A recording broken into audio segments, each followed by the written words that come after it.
all stream on Pugs Moran. We do this every Monday through Friday at noon. It's a service. It's a labor of love. We do this every day to bring you a complete rundown of all of the news stories that are buzzing about out there in the world.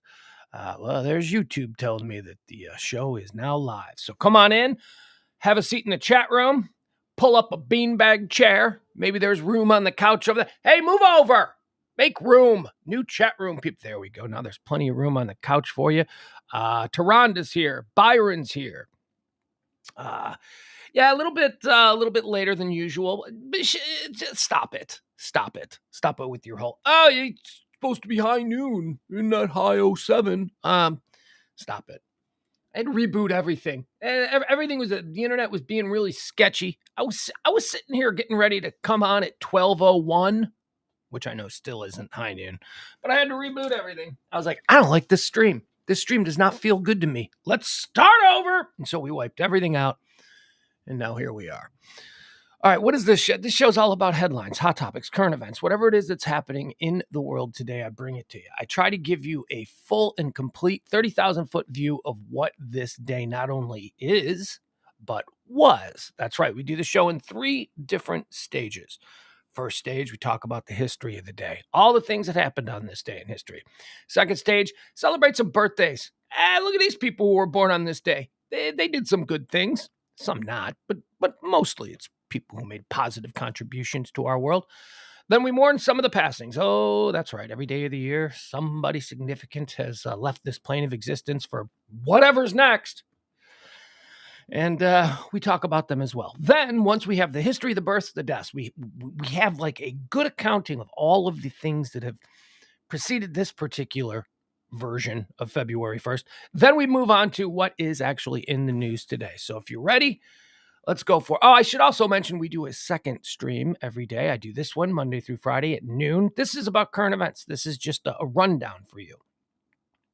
It's basically talk radio for people who don't want to be preached at and screamed at by, former morning zoo hosts who decided they would prolong their radio career by suddenly become hyper political. Nah, that's not what this is. This is real talk radio. This is real current events talk radio, the way it once was, the way modern radio wants nothing to do with.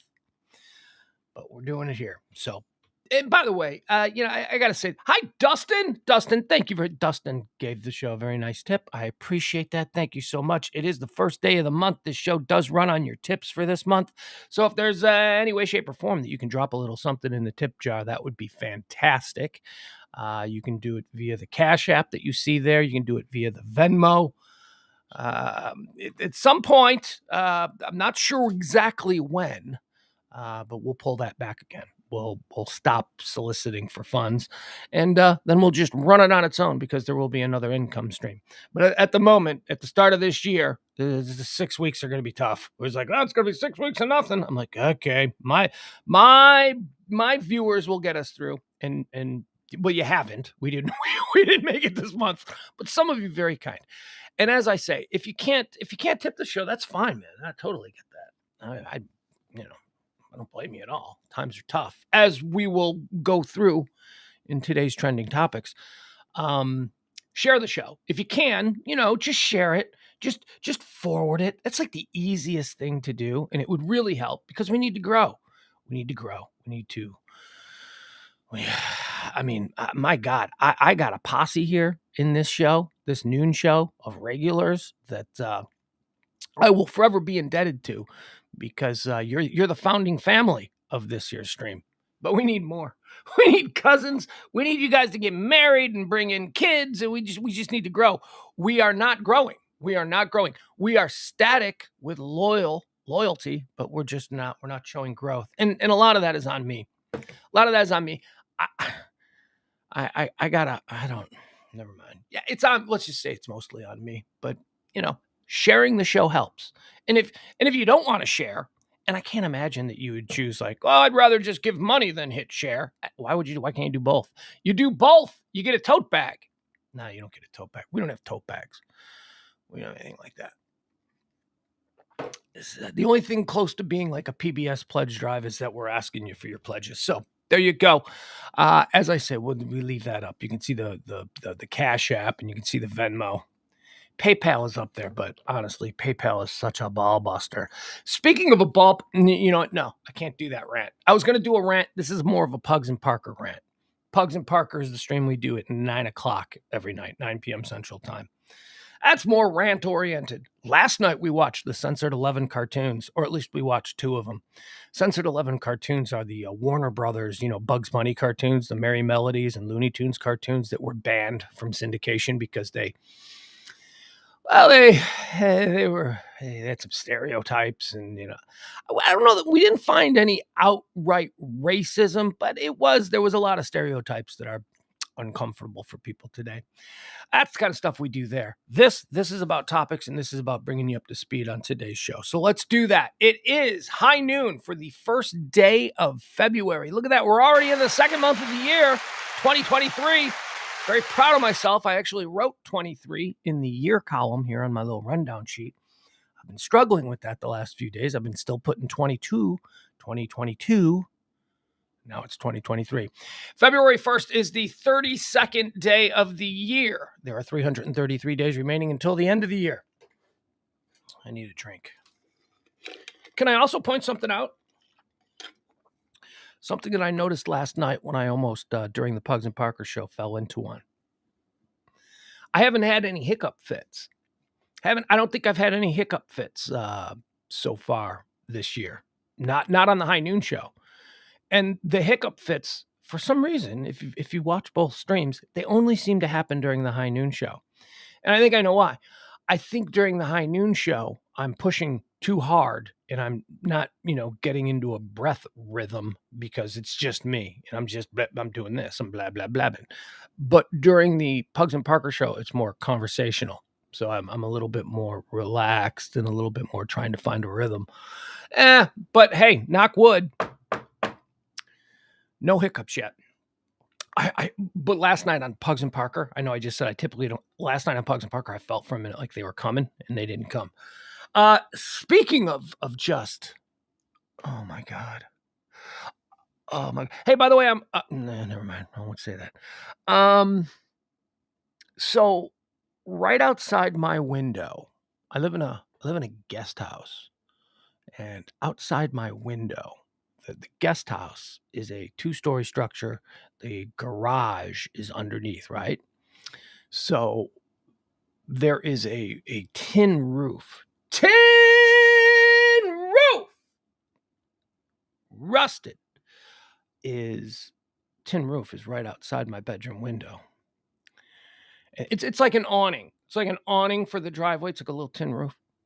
So the ice has begun to melt. Are you guys familiar with the Telltale Heart? The Telltale Heart. Man murders his wife, buries her. He's haunted by the slow and constant drumming of her dead heart. Doosh, doosh, doosh, doosh. That kind of. I got a whole Telltale Heart situation going on here. There is snow and ice, and I don't know why it's melting. What is it? What's the temperature currently? Is it above 32? No, it's 28. I don't know why it's melting, but there is snow that is melting or ice that is melting or an icicle or something that is melting that is hanging from the roof of the structure that I live in. I remember this is right outside my bedroom. My bed, my pillow is right there next to the wall. And there has been a slow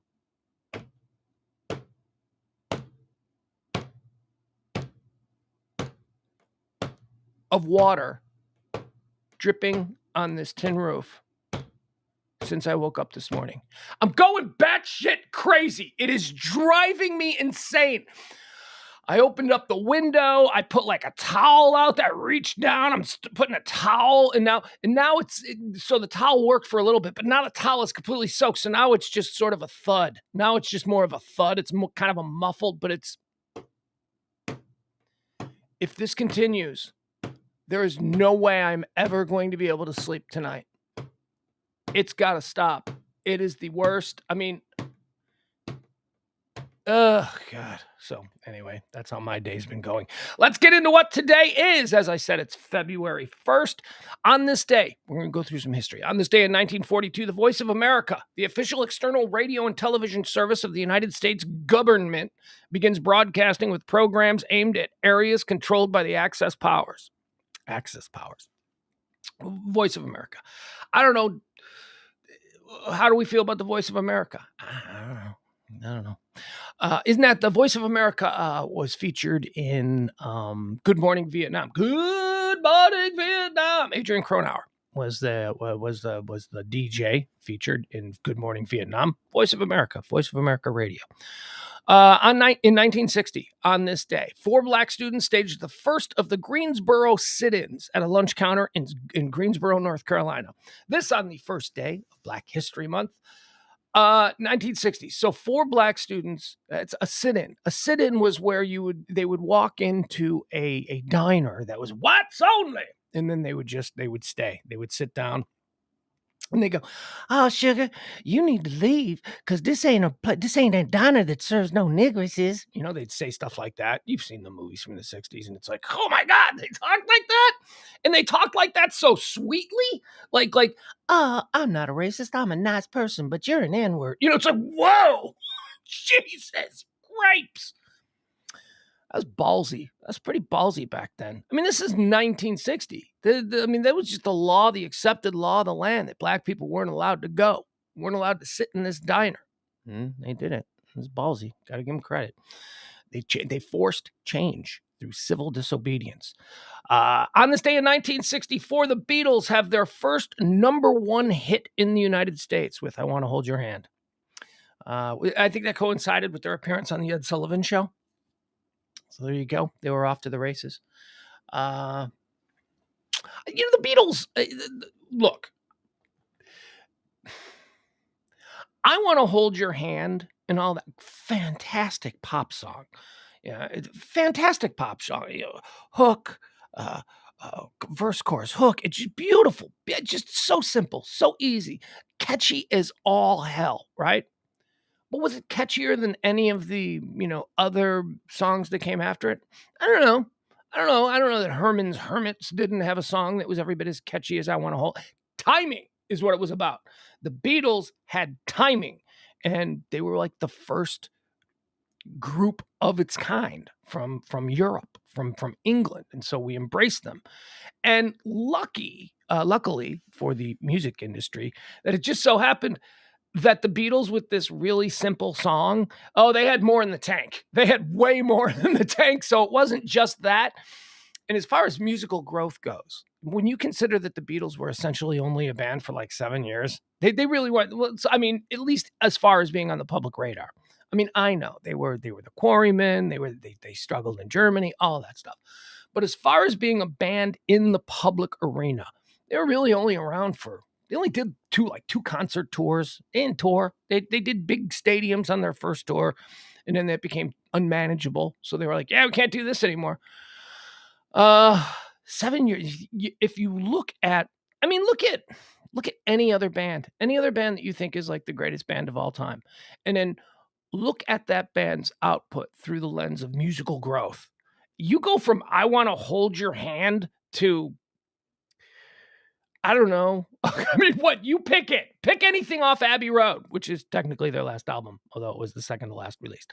Pick anything off that. I mean, it is staggering musical growth. So, although the Beatles certainly did take advantage of timing, they were rewarded for being the first through the door. They had way more in the tank. Like, they were like, yeah, we can do other things. We don't just do this. On this day in 1979, the Iranian Ayatollah Ruhollah Khomeini returns to Tehran after nearly 15 years in exile. That was the whole Shah of Iran thing. It was the run-up to the American hostage situation that happened over there. Yeah, he was exiled. They went, Iran had their shit together for a lot. That's why you might have some Persian friends, some friends that their families came over here in the 1970s and all of that stuff. I do. I've got a number of them. And they consider themselves Persian, not so much Iranian, but like their families were fleeing. They were westernized people, and they they saw the return of Khomeini and they were like, we got to get out of here. Whoop, whoop, whoop, whoop. And they came to more friendly, like-minded Western nations. And the people who remained were basically under the thumb of an insane religious dictatorship. Now, Iran, people are like, Iran was normal. Iran was a normal country until the Ayatollah. No, it wasn't. It was a brutal dictatorship under the Shah. But people willing to have gone along with that brutal dictatorship, they were rewarded. So there were people who had sort of a normal life in Iran. I don't know if it was, I probably had a lot to do with, what tribal faction you're from, but it wasn't a religious dictatorship. It wasn't like a theocratic dictatorship. It was more, well, it was more an American puppet state. And we liked it that way because they had oil and we took all their oil and, all that stuff. And Shah of Iran got really rich. And then the people were like, he's getting rich and whatever. The crazy fanatical Khomeini Muslim sect came back in and took over everything. And it was 1979. Iran is still a cluster F, I like people like, Iran was beautiful in the 70s.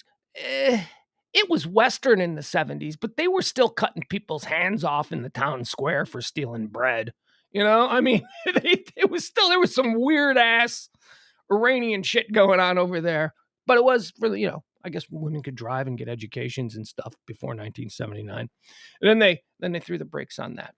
On this day in 2002, speaking of crazy Islam people, on this day in 2002, Daniel Pearl, the American journalist and South Asia bureau chief for the Wall Street Journal, was kidnapped. He was kidnapped on January 23rd. We talked about that on the day he was kidnapped. Well, today was the day that he was beheaded. That was one of the first viral videos that I can recall. That video went around. You want to see a dude get his head cut off? No, I don't. As a matter of fact, that's not an. Come on, pussy, watch it. What? Why do I need that in my world? I can imagine what it looks like for someone to have their head cut off. I don't want to imagine that. So, being presented with an actual documentation of the event itself. Nope, I'm gonna pass on that one. Never saw Daniel Pearl. I don't mean to laugh. I laugh because I'm not like I'm not like some. Oh, you're so decent. No, that's not what it is. It's just I don't like the dark, murderous stuff. I'm not really interested in that. But I was laughing because I was reminded of. Do you remember when Aaron Andrews got peeped on? Aaron Andrews, the NFL sideline reporter, sports babe girl. She was in a hotel room covering, I don't know what it was, some game. And some peeping Tom put his camera or whatever through her keyhole, which kind of a hotel still had like big keyholes. And he filmed her walking around in her hotel room getting ready, and she was in her underwear and all that kind of stuff. And then that video was made public. And like, I remember during the days of the Pugs and Kelly show, that video was made public. And my partner Kelly was like, you shouldn't look at that. And I'm like, I actually want to look at this. This is not someone being beheaded. This is not violence. But you're taking advantage of her. And, kind of right, but the video was out there and I was interested in it. And so what? It was Aaron Andrews. She wasn't naked or anything. I remember looking at the video going, we see like from her waist down and she's just in panties. I'm not even sure that's Aaron Andrews, I was like, so I'm not like perfect. Like I will look at some stuff that others are like, you shouldn't look at that. But death, no, thank you. On this day in 2003, well, this is another vivid memory. Talked about this last week when we talked about the liftoff, the launch. On this day in 2003, the Space Shuttle Columbia disintegrated during re-entry of mission STS-107 into Earth's atmosphere, killing all 7 astronauts on board. It was a Saturday afternoon. Well, not even an afternoon, like a Saturday late morning. And this is where the term shuttle country comes from. Like any area of West Texas or East Texas that is just like, nothing, that's where like all the debris from the shuttle fell down. That's the origin of the phrase shuttle country, to denote anything that is that way and doesn't really have any big city that you can say. Well, I mean, my memories of this are so weird. I remember I went to Texadelphia. That's what I remember. I remember it happened, and then my buddy Aaron was like, let's go to Texadelphia. So we went to Texadelphia.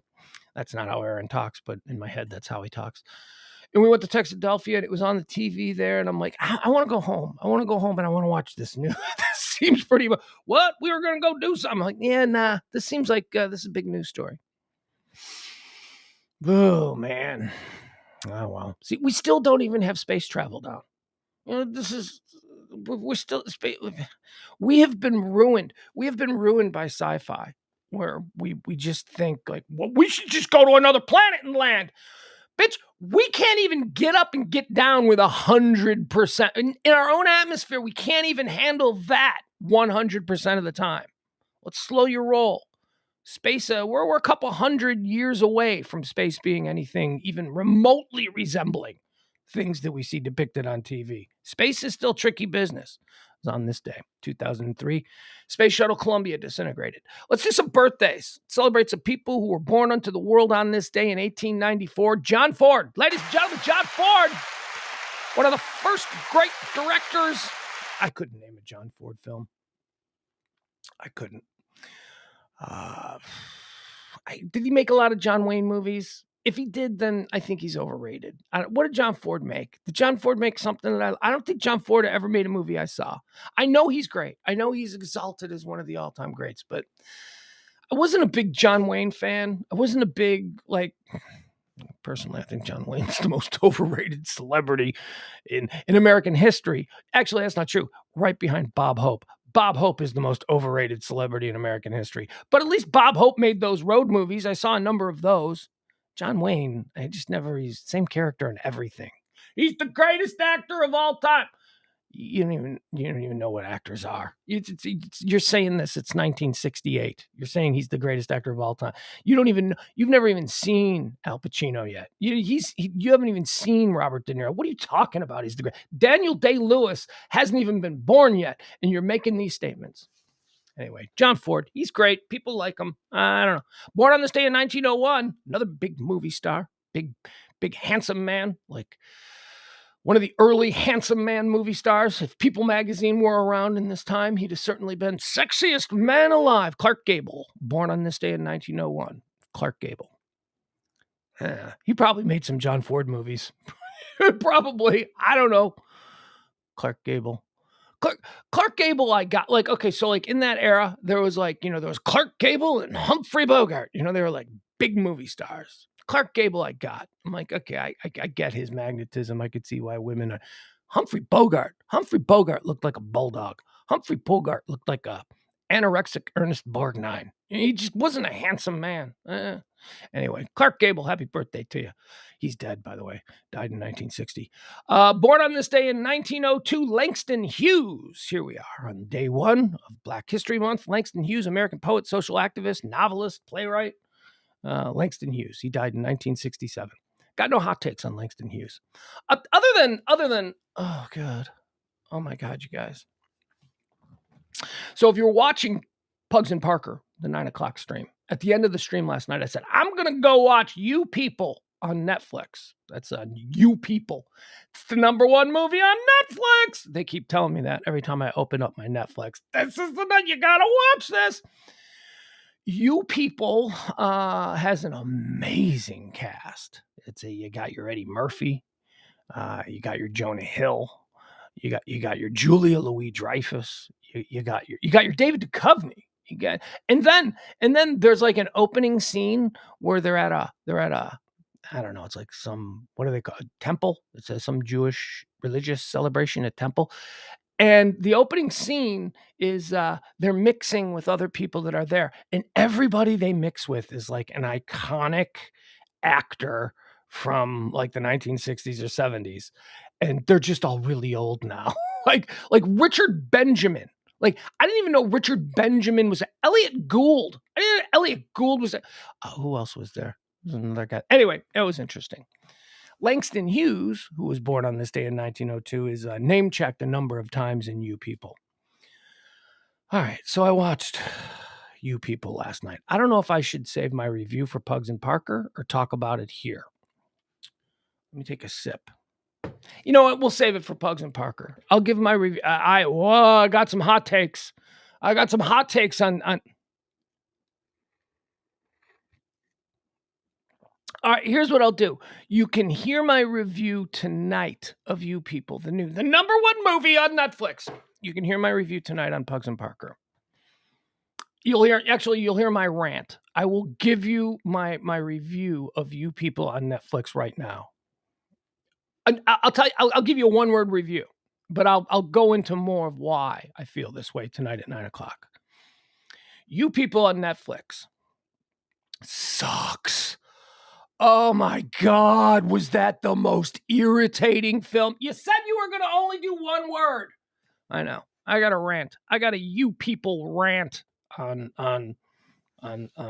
Pugs and Parker tonight. Oh God. Oh my God. I don't even know how it sucks so bad. It's trying so hard. Save it. Hated every character. Every single character in that show was a piece of garbage, except for Eddie Murphy's brother, Uncle EJ, who was keeping it real. He was legit. And Jonah Hill's lesbian rabbinical student sister. She was also keeping it real. That's it. Everybody else in that movie sucks. Not their performances. Their performances are fine. I'm talking about the characters, the depiction of what this show. Oh my God, they're all awful. They are all just awful. I love JLD. I love Julie Louis-Dreyfus, and she's terrific in everything that she does because she's amazingly talented. But I fucking hated her character. So Pugs and Parker, full review, full rant on You People on Netflix. And I got some I think I've got some legitimate complaints about that movie. Born on this day in 1937. Garrett Morris, American actor and comedian. Garrett Morris was on the original. He was one of the original Not Ready for Primetime players. That was the original cast of Saturday Night Live. That's what they were called. Garrett Morris, I've read a number of books. I love the history of Saturday Night Live. I love the backstage stories. And in fact, there's a book out. I don't know if you can find it on Amazon. It's fantastic. It came out probably 30 years ago, and it's called Saturday Night Live: A Backstage History. And it really focuses in on the first 15 years of the show. Cause I think that's what the book was written after the show was only on for 15 years. But the depictions of Garrett Morris and how Garrett Morris was treated on that show. I mean, he was given the job not because anybody really liked what he did or thought that he was good. In fact, Garrett Morris wasn't even a comedian. Garrett Morris was just an actor. He was a stage actor. And they did, we need a black guy, not because they went out and they found people of color who were talented. No, they just, we need a black guy to show how, modern we are. So they stuck Garrett Morris in there. And then all the writers were these elitist, wealthy, Ivy League comedy writers. All the writers came from Harvard. They were all these, all of these douchebags. Ugh. And they didn't know how to write anything for Garrett Morris. They had no idea. So Garrett Morris did nothing. He was always in any sketch where they needed filler, or that's true. Hey, it'd be funny if a black guy came into this scene and did some jive turkey stuff. And, that's how these writers saw it. So that's the kind of stuff they gave Garrett Morris. Garrett Morris created one character. It was the one character that he created solely, and they let him do it on the show. And it's his most memorable character. It's Chico Escuela, the New York Mets baseball player, Chico Escuela. Not a real player. I don't think Chico Escuela was a real player. I think he just created it. But his catchphrase was, baseball been very, very good to me. Very funny. Very funny. Garrett Morris, the only thing they let him do on his own was that, and it's the only thing people remember him for. He got screwed. He got screwed. He did a whole lot of drugs. He became an addict because he was so completely bored. Everybody else was working and rehearsing, and he was just up in the offices doing all of Belushi's drugs.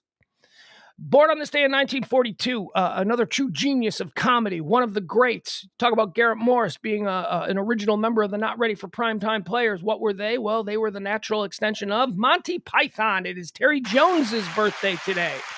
Terry Jones, Welsh actor, director, screenwriter, founding member of Monty Python's Flying Service. Terry, Flying Service. Monty Python's Flying Service. That works too, though. That kind of works. That works. But it's not right. Happy birthday, Terry Jones. Born on this day in 1947, Jessica Savage, American journalist. Jessica Savage was like one of the first rock star female news anchors. It was her and Barbara Walters.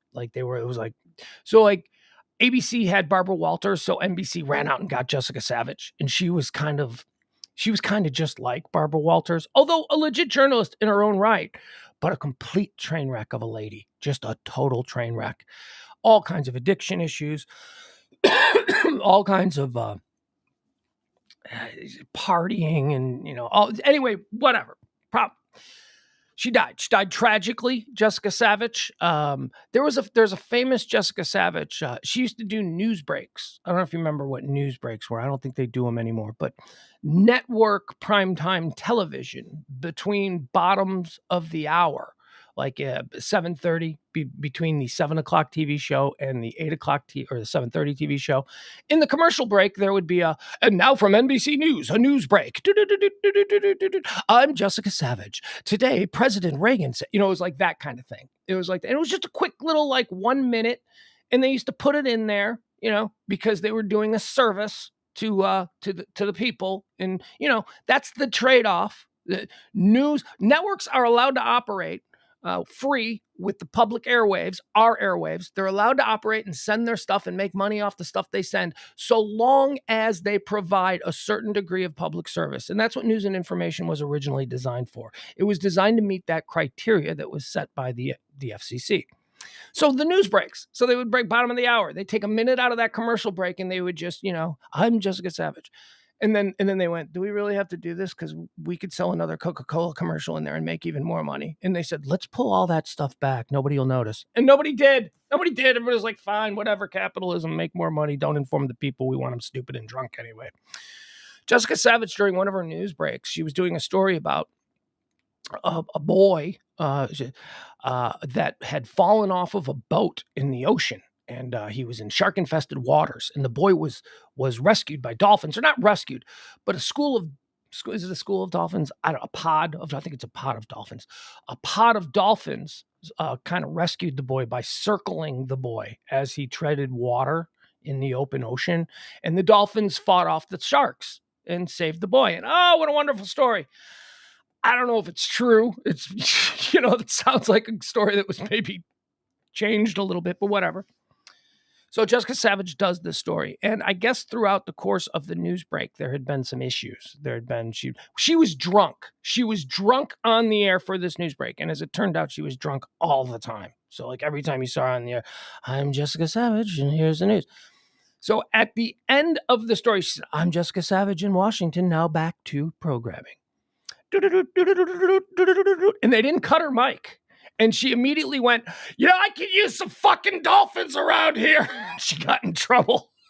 She was at the end of the story. She's like, I could use some fucking dolphins around here. And she got in trouble for that. And then that was revealed that she was drunk. She got a drinking problem. And then her whole life went downhill from there. And she died tragically in a car accident. Jessica Savage, born on this day in 1947. Who else do we have here? Oh, my God. Talk about another tragic guy. 1948, this man was born. 1948, Rick James, the super freak himself. He's a very kinky girl. There's a documentary. I think it's on Showtime. It's about Rick James. It's about his life and it's about where he came from and all that kind of stuff. Here's a crazy thing about Rick James. Rick James, his entire career, the entire time Rick James was famous, he was AWOL from the United States Army. He joined the Army. I don't know what he joined the Army for, but he joined the Army. And then, he decided, he was like, I want to go play music. So he just left the Army, and went to Canada and started playing in bands up in Canada, where he hooked up with Neil Young. Yeah, that's right. Neil Young and Rick James were really good friends. Neil Young and Rick James played in a bunch of bands together in Canada. And then Neil Young left Canada and came to Los Angeles. And he was like, hey, Rick, it's great down here. You should come here. And he's like, I don't know. I think people are looking for me. I don't know if I could come to America. And he did. And nobody cared. And Rick James became just one of the great funk, soul, pop performers of his era. Of course, immortalized in the Dave Chappelle show with Rick James stories. Cocaine's a hell of a drug, as Rick James said in the Dave Chappelle show. Train wreck of a guy. The documentary is so crazy, man. Rick James was balls crazy. He's from Buffalo, New York, and he loved Buffalo, New York, and he didn't want to fall into the whole Hollywood thing, so he just built like some obnoxiously large mansion in Buffalo, New York, and just acted like it was Hollywood, and he was big for a while. Rick James, he died in 2004. I don't know what he died of, but I'm guessing 20 years of copious amounts of cocaine and other crazy drugs probably led to that. On this day in 1950, Mike Campbell was born. Mike Campbell of Tom Petty and the Heartbreakers. Mike Campbell, leader of the Heartbreakers. I don't know. Maybe Benmont Tench. I don't know. Mike Campbell, there you go.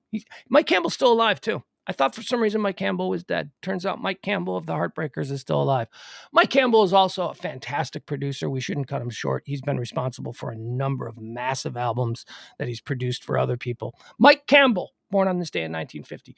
Born on this day in 1959. Former Dallas Cowboy quarterback, although I remember him most prominently with the Minnesota Vikings. Wade Wilson. He died just a couple of years ago. Wade Wilson, born on this day in 1959. Put a pin in that. Put a pin on that, okay? It's Wade Wilson's birthday. Put a pin on that. Born on this day in 1964. We'll revisit that one. That's going to pop up in another story we're going to talk about. Wade Wilson, happy birthday. Born on this day in 1959. He's dead now, though. Born on this day in 1964, Jani Lane, American singer, songwriter, and guitarist. If you come from the 80s, you know who Jani Lane is. Talk about a guy who evaporated. That guy went, pfft. That guy was like, all right, we got a Bret Michaels. We got a Vince Neil. Do we really need a Jani Lane? That's kind of what they did in the record company business. They're like, we got a Vince Neil and a Bret Michaels. Do we really need three of them? Do we need three of these guys? He was in Warrant. Remember Warrant? She's my cherry pie. Androgynous looking blonde who wore a lot of makeup. Who the first time you saw him, you probably went, that chick's kind of hot. Oh, never mind. Jani Lane, celebrating a birthday today. Born on this day in 1964, lead singer of Warrant. Born on this day in 1965, Brandon Lee, American actor, martial artist, died in 1993 in an on-set accident, son of Bruce Lee. Brandon Lee, The Crow. Remember, they made one movie. What a way. God. Brandon Lee, shot and killed on the set of The Crow. The guy who shot and killed Brandon Lee, did he get brought up on charges, or is this just something for Alec Baldwin because he can't stop running his mouth? Which is it? Because I don't think anybody went. Did anybody go to jail for that? I don't know. I could look it up, but now is not the time. Born on this day in 1965, my Twitter friend, who I've had some little exchanges with on Twitter. And let me tell you something. There was a time, man, where this woman was like the ultimate girl. You could have your Pam Andersons, you could have your whatevers, I don't know. It's a pick'em. Your late 80s hot girls. I was like a college kid, so I was allowed to lust after girls I saw on TV. Now it's just weird. Celebrating a birthday today, born in 1965, Cheryl Lynn Fenn. Ladies and gentlemen, Cheryl Lynn Fenn. Oh my God. Was Cheryl Lynn Fenn like from another planet? She was not only gorgeous, but her style was completely different than all the other. Like in 1988, the style was, well, I just mentioned Warrant, like the she's my cherry pie, the girl in that video, blonde, big boobs, peroxide blonde if you must. Just like, I'm a rock slut. That was like the whole thing. I was like, dude, I love metal chicks. They're so slutty. No. Then Cheryl Lynn Fenn slides into the scene. And she's like, what is she doing? Is that like a 1950s haircut? Why is she dressed like that? That's not... Cheryl Lynn Fenn was hot, man. Do you remember the movie Two Moon Junction? Two Moon Junction? Do you guys remember that? If you're from the 80s, you might remember Two Moon Junction. Whew! That was the first time most of the boys of my age recognized that Cheryl Lynn Fenn was from another planet. Whew, Full Moon Junction. And then I guess she became more widely recognized for Twin Peaks, right? She played Audrey Horne. Remember, she was trying to seduce her friend's dad, and so she took a cherry and she tied the stem of the cherry with her tongue and Like grown men of the era were like, oh my God. And me, I didn't know what that meant. I was just like, I was like, 19 or something, like, oh, that's cool. So she can do things with her tongue. Why is that hot? Oh, you'll find out. I'm like, okay, whatever. All right, whatever. Happy birthday, Cheryl and Fenn. We've gone back and forth on Twitter a couple times. Friendly, like nice stuff. Like, anyway. Born on this day in 1968. Here's kind of a sadden. Here's a sadden. Born on this day in 1968, Lisa Marie Presley. Lisa Marie Presley, who just died a couple weeks ago. Today would have been her, I don't know, what would have been, 54th birthday? Yeah, I guess so. Born on this day in 1968. A complicated dude who I had dinner with once, and if you didn't know all of the baggage that preceded him, you would be like, wait, who is this guy you're having dinner with? This is like, this is an articulate, this is a thoughtful, this is a in control and really decent human being. How on earth is this Pauly Shore? That's right, it's Pauly Shore's birthday. Pauly Shore is a total gentleman. I've met him a couple of times, went to dinner with him once when he was in Dallas. He's a gentleman. He was an absolute. I was like, wait, I thought I didn't really like Pauly Shore. I thought Pauly Shore was kind of a weirdo nut job. And then you go out and you see he's like a normal guy and he's friendly, he's engaging. People coming up to him, so sweet to everybody that came up to him. Never a bother. I mean, it's like you're sitting there having dinner with him and it's Pauly Shore. He's very recognizable. Excuse me, I'm so sorry. Are you Pauly Shore? Why, yes, I am. Oh my God, I'm such a fan. Oh, thank you so much for being a fan. What's your name? I mean, and just so, Anyway, Pauly Shore celebrating a birthday today. I hope you have a good birthday, because in my limited experience with you, you are a really kind dude. You are a really decent gentleman. Born on this day in 1971, Michael C. Hall, Dexter celebrating a birthday. Born on this day in 1979, Jason Isbell in the 400 unit. If you can find me a modern songwriter who is better with a lyric than Jason Isbell, I'd like you to hit me to him, because Jason Isbell is fantastic. Oh God, he can wreck you with a word, and then he's terrific. I'm a big fan of Jason Isbell. Born on this day in 1987. Here's somebody I'm not a big fan of. Oh God, met her once too, and it was just such a off-putting experience. Born on this day in 1987, Ronda Rousey, who credit where credit is due, for a period of time was the most dominant female MMA fighter I've ever seen. Now, it was revealed that she pretty much only had one move, which was the arm bar, but oh my God, for about 2 years, she just arm barred everybody that tried to punch her in the face. And they were like, I quit, she's breaking my arm. She was amazing. And then people figured out how to defend the arm bar, and she got blown up. She was no longer unbeatable, and she was actually just a very limited mixed martial artist who was extremely talented at judo, but not much else. Also, Ronda Rousey is just a dick. It's strange to apply that pejorative to a female. She's just a dick.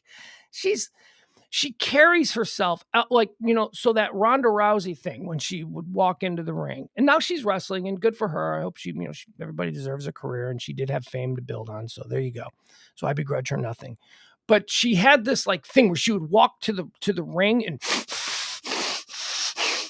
very angry, really intense. And if you're watching her, you'd be like, oh, wow, she is really getting herself into that mindset for this fight. No, that's her mindset all the time. She's short, she's curt, she's not a particularly good interview. She's not smart. She's not quick or articulate. So, she just covers all of that with, I'm angry, dude. I'm angry. I'll punch you in the face if you don't like it. She's like that. And it's such a weird contradiction, because they tried to present her as this bombshell, this smoke show of MMA women's fighting, right? Because she's a beautiful woman. She really is a beautiful woman. But God, her attitude and personality just totally wrecked that. She's just mean. She's just she's not nice. She's on the defensive all the time, which, I suppose. She took a lot of crap from people, so I suppose maybe that's a thing where, you just build up this defense mechanism. But the best way to prove those people wrong is to be genuinely decent. If you're a kind, decent person, you can offset all the, well, she's a bitch. And so she played into that whole thing by just being a bitch. Anyway, happy birthday, Ronda Rousey, born on this day in 1987. All right, here we go. A couple of superstars. We're going to round these out with a couple of superstars. And my goodness, look at them. They are umbilical cousins. What is an umbilical cousin? Well, those are two people who were born on the same day of the same year, two different parents. First of all, let's talk about born on this day in 1994. Julia Garner. Julia Garner. Oh my God. Hollywood just, I embrace this girl. Julia Garner is one of the most magnetic actresses I have ever seen. And not just of like the new breed of actor. Jennifer Garner played Ruth Langmore in Ozark. Interesting story about that.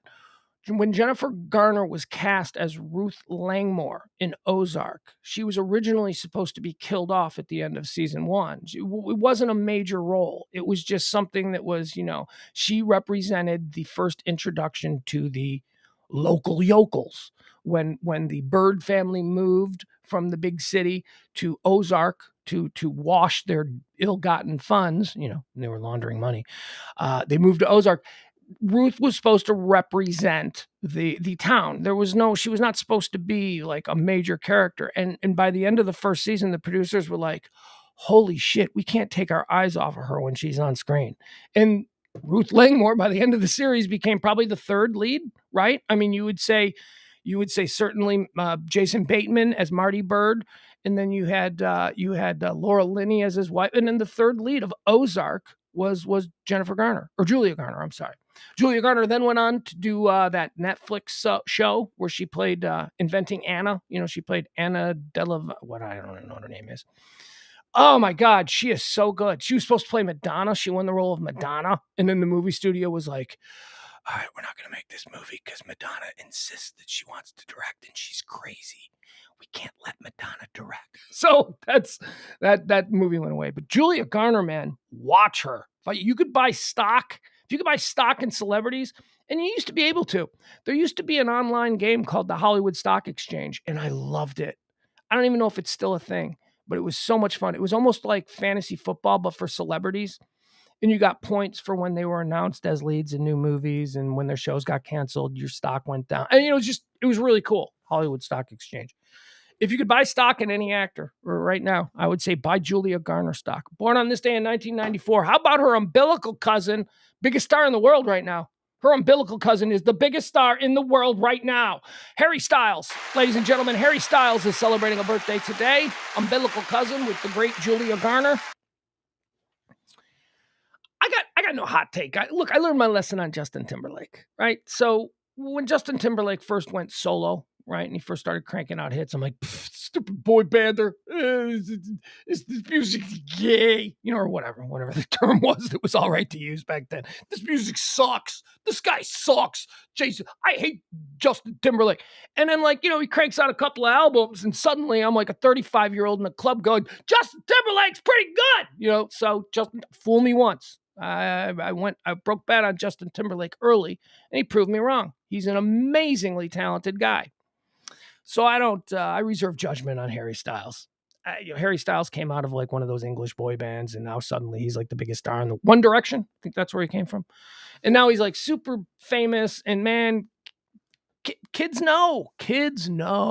Yeah, they make somebody a star to the level that they've made Harry Styles. They know something we old folks don't. And we old folks aren't supposed to know it because it's not our culture. It's not the culture. We are not the culture of the moment. We are the culture of the past. So I don't know. I see Harry Styles everywhere. And I'm like, yeah, he's probably pretty good.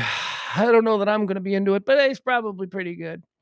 Happy birthday to you, Harry Styles. Some deaths, some people who passed away on this day. Do we have a lot? Well, we got a few here. Dead on this day in 1966, Hetta Hopper. You know who Hetta Hopper is? Hetta Hopper at one point was considered the most powerful person in Hollywood. Actually, it was her, and she split it with another lady named Luella Parsons. Hetta Hopper and Luella Parsons, they were the Coke and Pepsi of Hollywood Golden Age gossip. They were gossip columnists. Hetta Hopper wrote for one paper, Luella Parsons wrote it for the other. All of like the scandals of the 50s. This married man was seen out with Ava Gardner. Those kind of stories. They were broken by Hetta Hopper and Luella Parsons. And what happened with these two after they had started to get real huge readership and people started going, oh, we love the Hollywood gossip wasn't a thing until Hetta Hopper and Luella Parsons. And then they got bought off by the studios. They did. I mean, corruption was, like a Louis B. Mayer probably came to Hetta Hopper and said, how much they paying you there at that rag you're working for? And she was like, I'm making 25 cents a week. And he was like, I'll double it if you say nothing but good stuff. And that's kind of the beginning of corruption of Hollywood gossip. But Hetta Hopper died on this day in 1966. At one point, one of the most powerful people in all of Hollywood, her and Luella Parsons. They could sink a film. I saw the new movie last night and I thought it was terrible. And that movie would be terrible. That movie, nobody would see that movie because they were it. They were the ones who did it. They were film critics. They were gossip columnists. They were social columnists. They did everything. And it was the beginning of that kind of journalism. That kind of stuff didn't really exist. And now it's everywhere. Now it's TMZ, it's Perez Hilton, it's whatever it is. Now it's everywhere. They owe it all to Hetta Hopper and Luella Parsons. Also dead on this day in 1966, Buster Keaton, American actor, director, producer. He was a guy. He was a comedian. I'm not all that familiar with Buster Keaton. Kind of looked like he was kind of doing like a Charlie Chaplin thing. And for my money, if you're going to do like a Charlie Chaplin thing, just look at Charlie Chaplin. He probably did it better than anybody else. Dead on this day in 1988, Heather O'Rourke. Heather O'Rourke died on this day in 1988. She was born in 1975. Remember her? They're here. She was the little poltergeist girl, that adorable little blonde girl. They're here. She was also, she was the poltergeist girl and she was Fonzie's stepdaughter. Remember Heather O'Rourke? She got added to the cast of Happy Days. Fonzie married her mom, and so she became Fonzie's daughter. She died. She had one of those tragic kid diseases. That was a real shame. Dead on this day in 1988. Young little cutie pie actress Heather O'Rourke. On this day, dead on this day in 2003, the entire crew of the Space Shuttle Columbia. Michael P. Anderson, he was the colonel and the pilot. David Brown, he was also a pilot. Kaplana Chawla was an Indian-American engineer and astronaut. Laurel Clark, she was a surgeon and an astronaut. Rick Husband, he was a colonel, a pilot, and an astronaut. And then this dude's got a great story. William C. McCool, American commander, pilot, and astronaut. William C. McCool. He was a black dude. He was a black astronaut. McCool. That was awesome. It was like McCool, as opposed, they could have gone with William C. McNewport. That would have been like even, more to the point. But William C. McCool, he's got an incredible story, an incredible life story. So he was like a little nerd kid growing up in the South. And he got banned. He got banned from the library in his hometown, William McCool. He got banned from the library in his hometown because they don't let black kids read books in this town. It was like one of them kind of deals. So he like found a way to sneak into the library just before closing. There was like a janitor who would let him in, and he would like take out all of these books out the back door, and then he returned them all. Like he would return the books through the official way. He'd just drop them in the box. So he was banned from his hometown library for being a little black kid who wanted to learn stuff. Today, that library is named after him. Oh, who's cutting onions in here? Oh my God. Somebody is cutting onions. I got a little verklempt on that. That's a great story, man. That's a great story. The little kid, he grows up to be an astronaut and a physicist and all of these important things.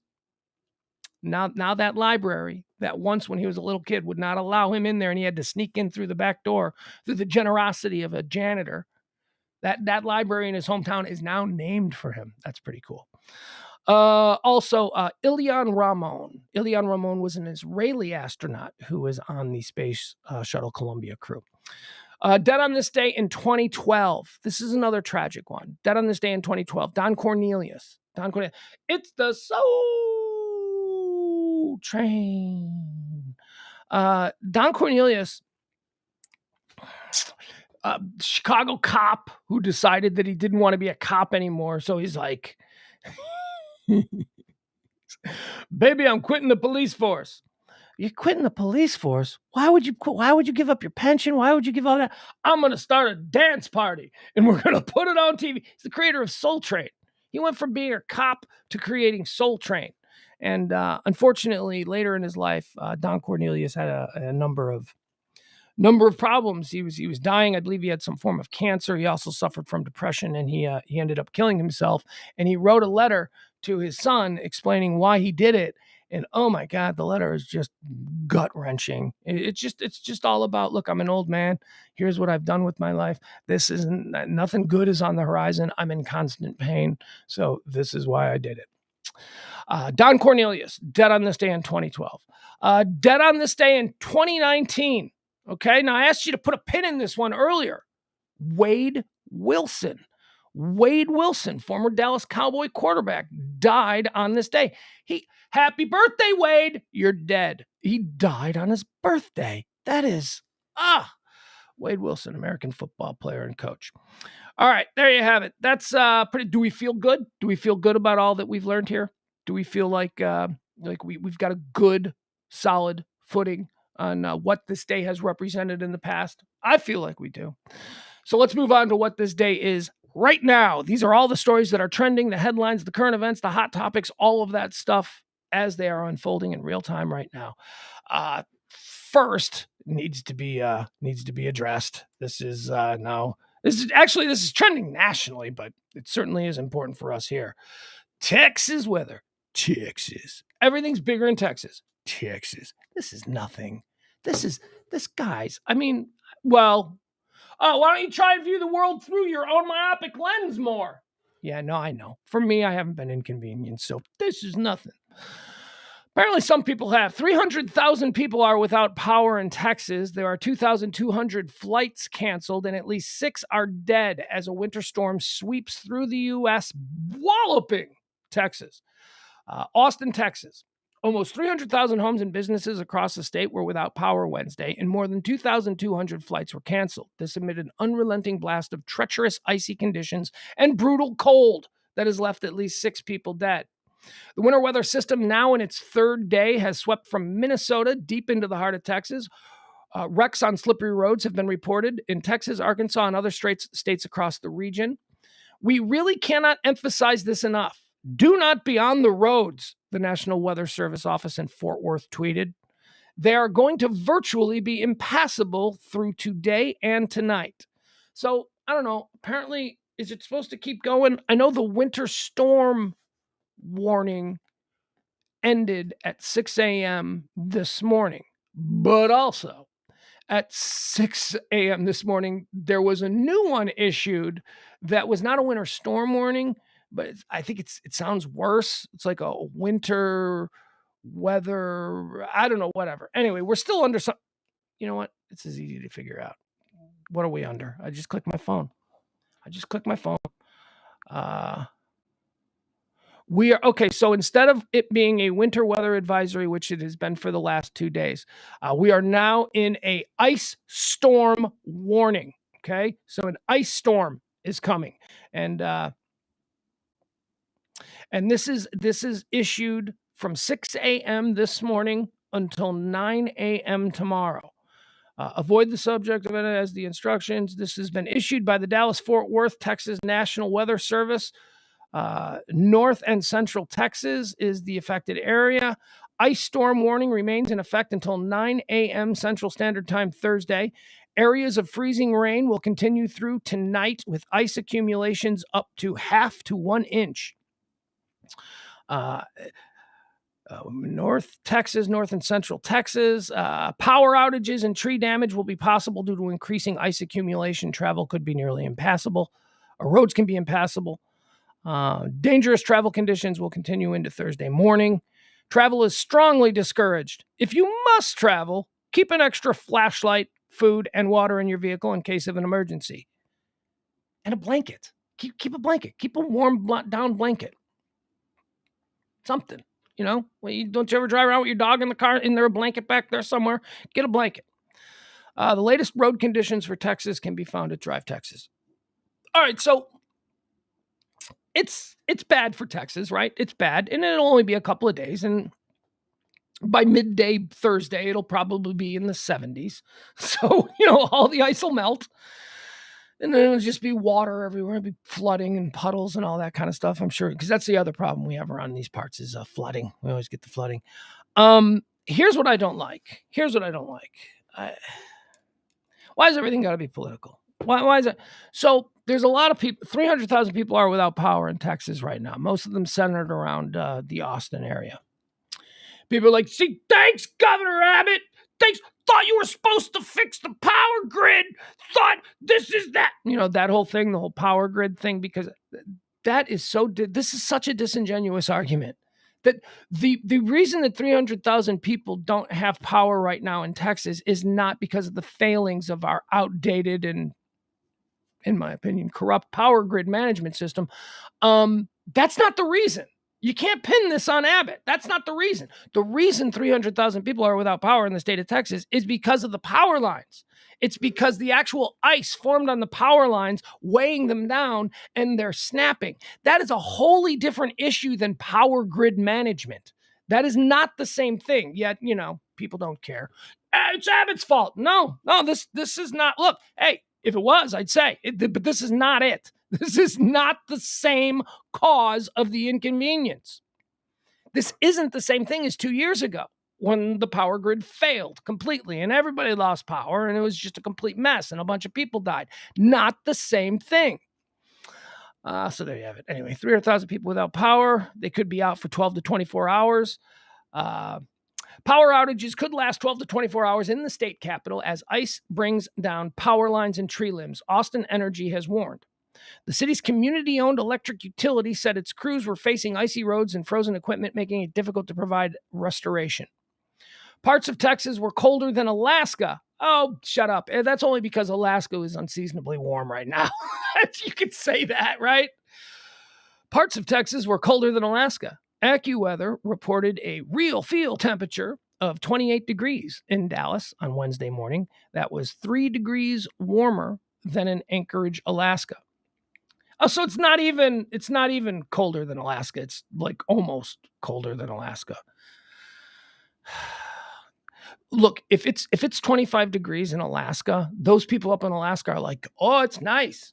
Was that an Alaskan accent? I don't know. How do Alaskans have accents? I don't know. 25 is not bad for Alaska in February. It's like, okay, this isn't bad. Parts of Texas were colder than Alaska. AccuWeather said, blah, blah, blah. Okay, never mind. We don't need to get into that. All right, so, hunker down. If you don't have to go out, don't go out. You don't need to.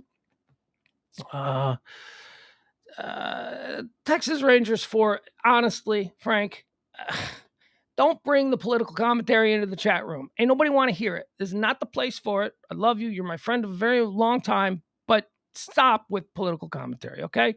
Here I am actually not defending, but deflecting criticism from Governor Abbott, who I do not support. I think that guy's evil, but not his fault. If you're going to hate on somebody politically, just at least make sure. No, what am I saying? Make sure that you have your facts straight. That's not how we do things. That is, whether you're on the left or the right, any criticism is fair fodder for this world of social media misinformation distribution that we exist in.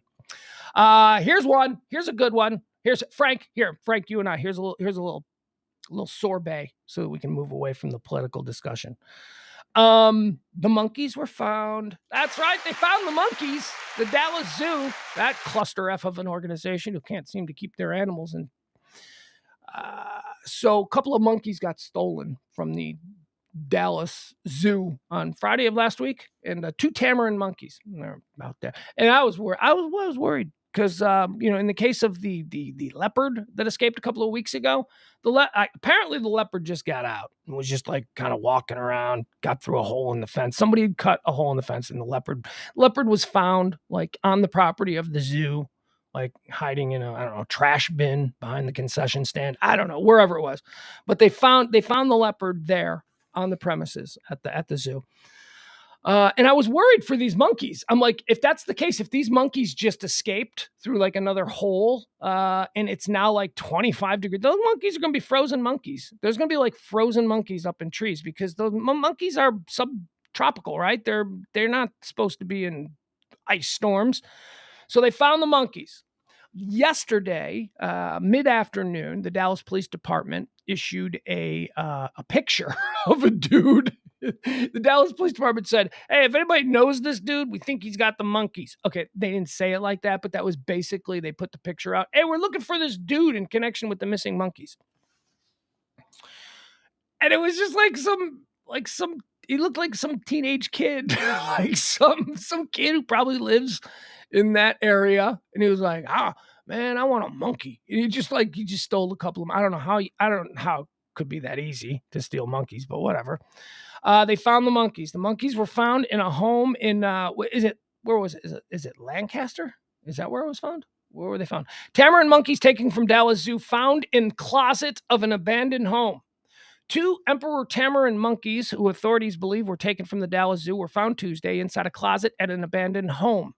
A tip led authorities to the home in Lancaster, south of Dallas, where they discovered the animals shortly before 5 p.m. Dallas police said in a statement. A photo posted by the department showed one of the animals inside the closet, perched on what appeared to be a section of chain link fence. Yeah, I'll show you this picture, because if you were concerned about the monkeys, don't be. They seem fine. Although they've been taken back to the zoo, and the doctors are like working on the monkeys. Can you show me where he touched you? That kind of thing is probably going on right now with the monkeys. Here, these guys would not have. It's a good thing they were inside. Abandoned home. I'm sure there was no heat in the abandoned home, but they were in a closet. And here's a picture of one of them in a closet with a little fence, little chain link fence. There you go. Look at that little rascal. Look at him. There you go. I'll continue to read the story. No arrests have been made, and an investigation into their disappearance is ongoing, the Dallas Police Department said. The animals were returned to the zoo, and staff members will evaluate them Tuesday night. The announcement came hours after the department asked for help identifying a person in connection with the missing animals. Hold on, do we have that one? Do we have that guy? I want to show you that guy. Department asked for help. Boom. All right. Is that working? No, damn it. It didn't work. All right. So this is the dude. This is the dude that they were looking for yesterday. And I think the dude saw this going around, and he was like, oh man, I got to ditch these monkeys. Anybody want to buy a monkey? No? Okay. I'm going to just ditch him. There he is. Look at that dude. That dude's like, I'm going to steal me some monkeys today. He's got his Doritos. So, I don't know. That's who they were looking for. I don't know if they found him. I don't even know that he's a suspect. They were just looking for this dude in connection with the monkeys. And then, a couple of hours later, they found the monkeys. By the way, a tip was phoned in to the Dallas Police Department that led them to the abandoned home in Lancaster, where they found the monkeys in a closet. So here's what I'm thinking, and I'm no genius, but I'm thinking somebody who knows this kid saw him and went, oh my God, that's Darnell. Darnell, his nickname. In the hood, they call him Darnell Doolittle. He's like, probably plays with, rats and squirrels and, stray dogs and stuff like that. So maybe he was known. They don't really call him Darnell Doolittle. I made that up. That's just me being silly. But somebody saw him and went, oh yeah, I can see why they probably think he's still. Well, here's a place where he used to stay at, and that's probably how it happened. Because the police were led to the home in Lancaster where they found the monkeys. Oh, all's well that ends well. These monkeys are crazy looking. These monkeys have beards. They have like white beard. Their disappearance was the latest in a series of suspicious accidents at the zoo. Investigators found an intentional cut in their habitat Monday and believe they were taken. Can you just take a monkey? And would you just take a monkey? Not knowing anything. I don't know anything about tamarin monkeys. Would you feel comfortable cutting a hole in a fence at a zoo and, going in there and picking up a monkey and taking it? I don't know that I'd be all that. I think at some point I'd go, wait a second, what kind of damage can these things do if they get really pissed at me? Because monkeys are tough. Monkeys are. Ugh. On January 21st, a 35-year-old endangered vulture Pin was found dead while the cheetah went missing. The vulture was found dead. Anyway, look, the Dallas Zoo is a complete cluster F. Their security is nuts. Let's see. What else do we have here? Here's one. On Friday, I think it was on Friday. Maybe it was Monday. It's Wednesday. I think it was actually Monday.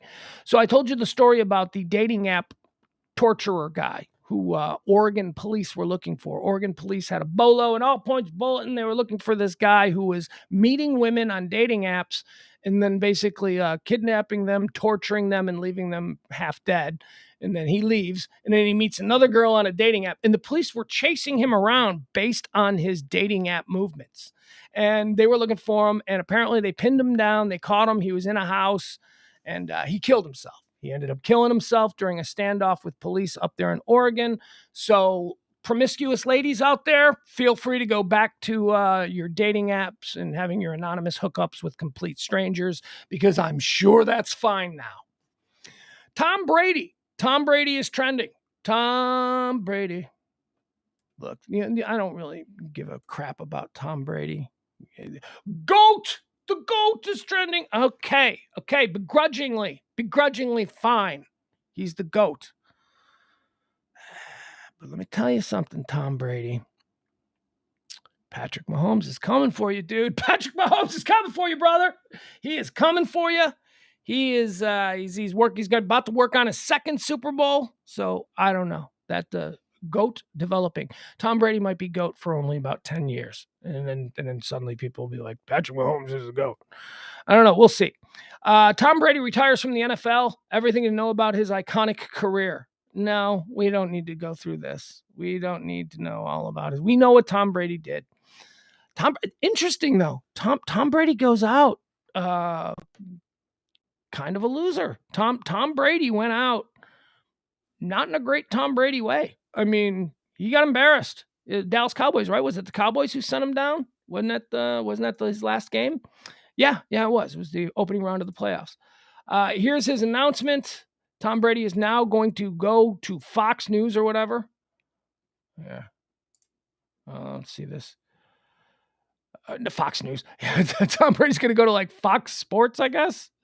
Why don't we do this? I'm retiring. How do you weep for good? I don't know. Dude, how do you back up an Instagram? I'll get to the point right away. I'm retiring for good. I know the process was a pretty big deal last time, so when I woke up this morning, I figured I'd just press record and let you guys know first. So I won't be long-winded. You only get one super emotional retirement essay, and I used mine up last year. So really thank you guys so much, to every single one of you, for supporting me, my family, my friends, my teammates, my competitors. I could go on forever. There's too many. Thank you guys for allowing me to live my absolute dream. I wouldn't change a thing. Love you all. All right, there you have it. Tom Brady riding off into the sunset again. Again. We went through this last year. All right, so yeah, I don't really care. Whatever. He's gonna go to Fox Sports now. He's gonna be at Fox, and not Fox Sports. He signed it at Fox NFL. It's a different entity. It's a whole other thing. All under the same banner, but different sort of group of people he's going to be with. Greg Olson, as Frank points out here on in the chat room. Thank you, Frank. Greg Olson is also trending because people are livid, and they should be. They absolutely should be. Greg Olson is going to be the odd man out at Fox. Greg Olson, tight end for, played his Chicago Bears and Carolina Panthers, right? Greg Olson, tight end. Greg Olson has been doing the color. They've been matriculating him through the process from former player to being in a big booth calling big games as a color commentator. Greg Olson is incredible. Greg Olson is great. Everybody is like, man, Greg Olson is really good. And they're going to get rid of Greg Olson for Mr. Personality, Tom Brady. Are you kidding me? Tom Brady's not going to be good at this.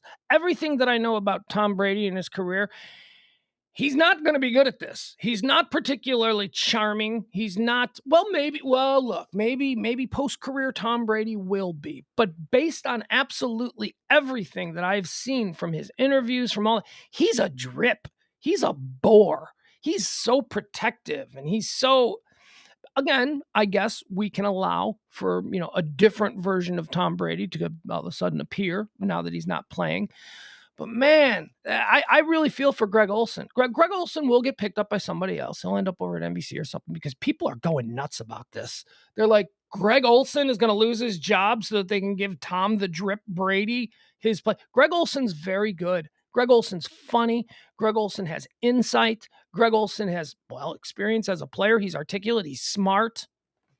I feel bad for Greg Olson. I shouldn't, because he's going to be fine. They're just going to cut him from his Fox contract, and now he's going to get paid even more by, like Amazon or whatever, whoever it is. There's a lot of people in the NFL game these days. So Greg Olson, I'm sure, will be fine because he really made an impact in the short time that he was allowed to sort of train as a color guy.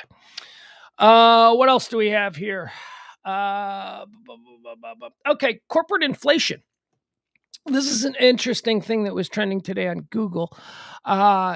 It combines a number of stories into one because all of these are trending.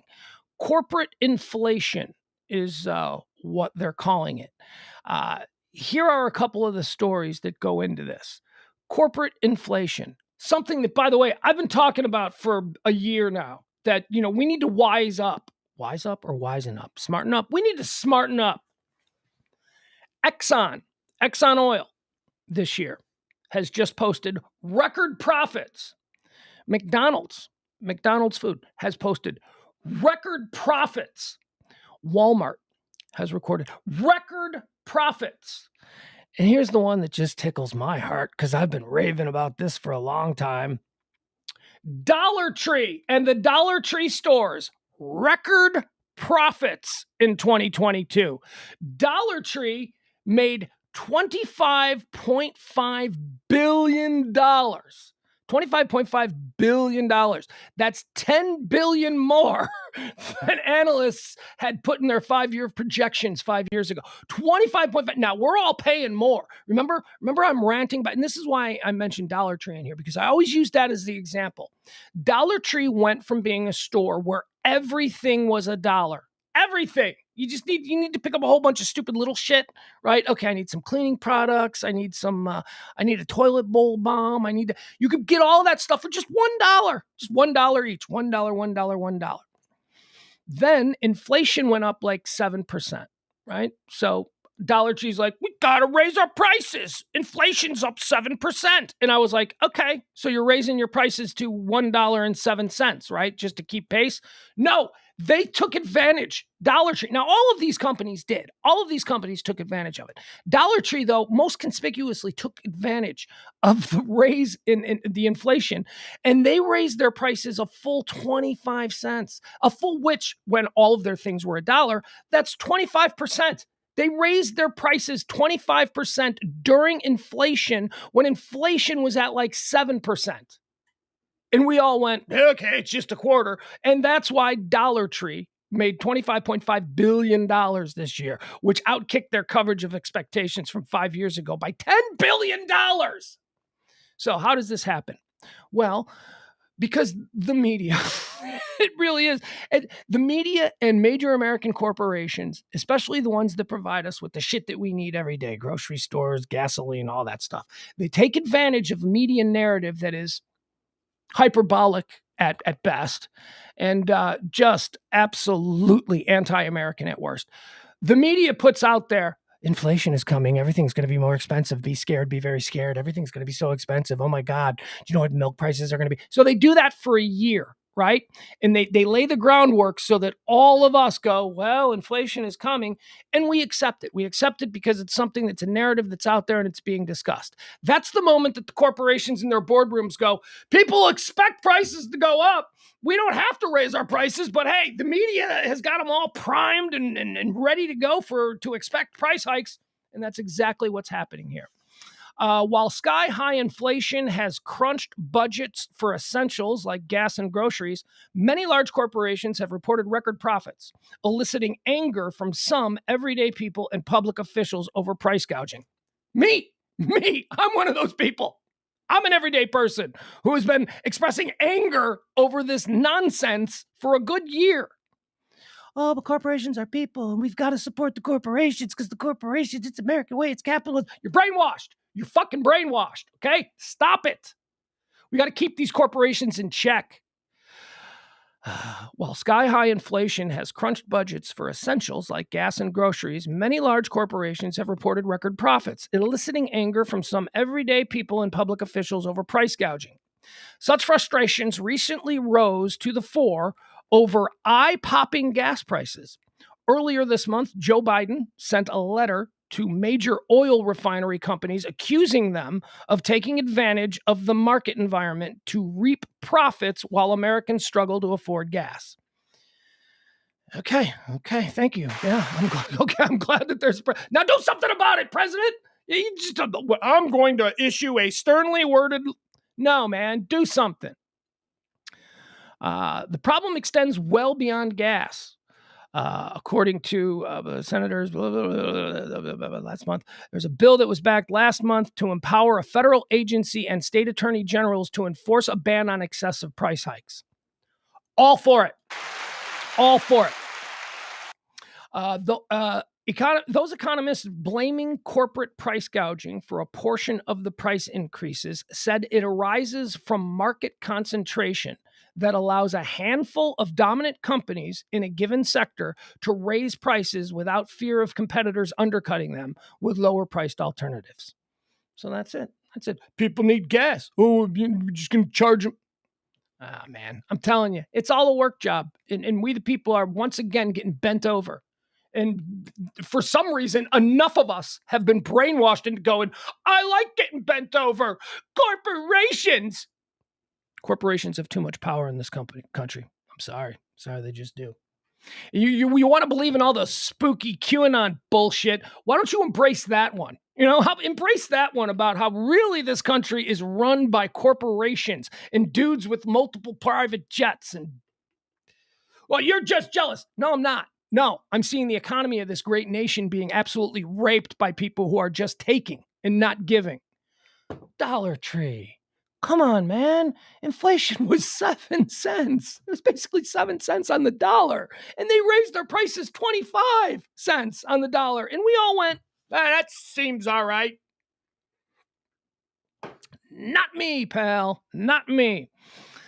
I've been calling that out since the beginning. Hey, remember the Tesla that drove off the cliff? Remember the dude that drove his Tesla off the cliff with his family from a couple of weeks ago? Oh boy, do we have a new story on this. So that dude was a doctor. Dude was like a doctor driving a Tesla.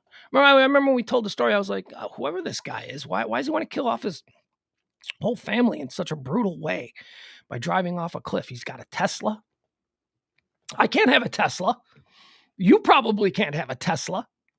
Teslas are for rich people. Teslas are, expensive. So I was wondering what this was about. Turns out he's a doctor. Wife of doctor accused of driving his Tesla off a cliff with his family inside shouted to rescuers, he intentionally drove the car over the edge, the DAs allege. All right, so witnesses said, yeah, there were no brake lights or anything. He just seemed to turn right off the cliff's edge, killed his whole family.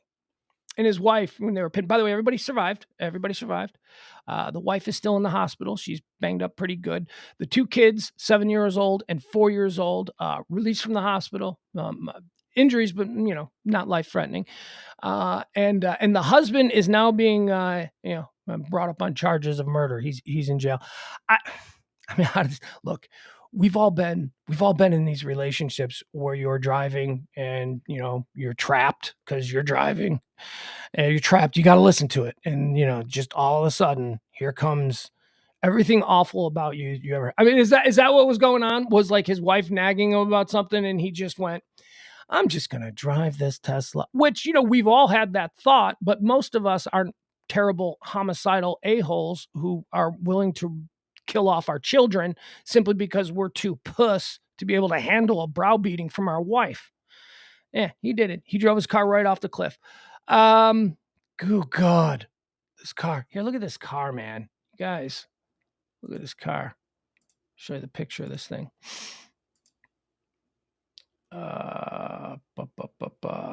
Oof.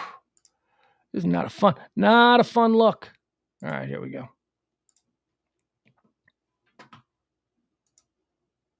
Jeez.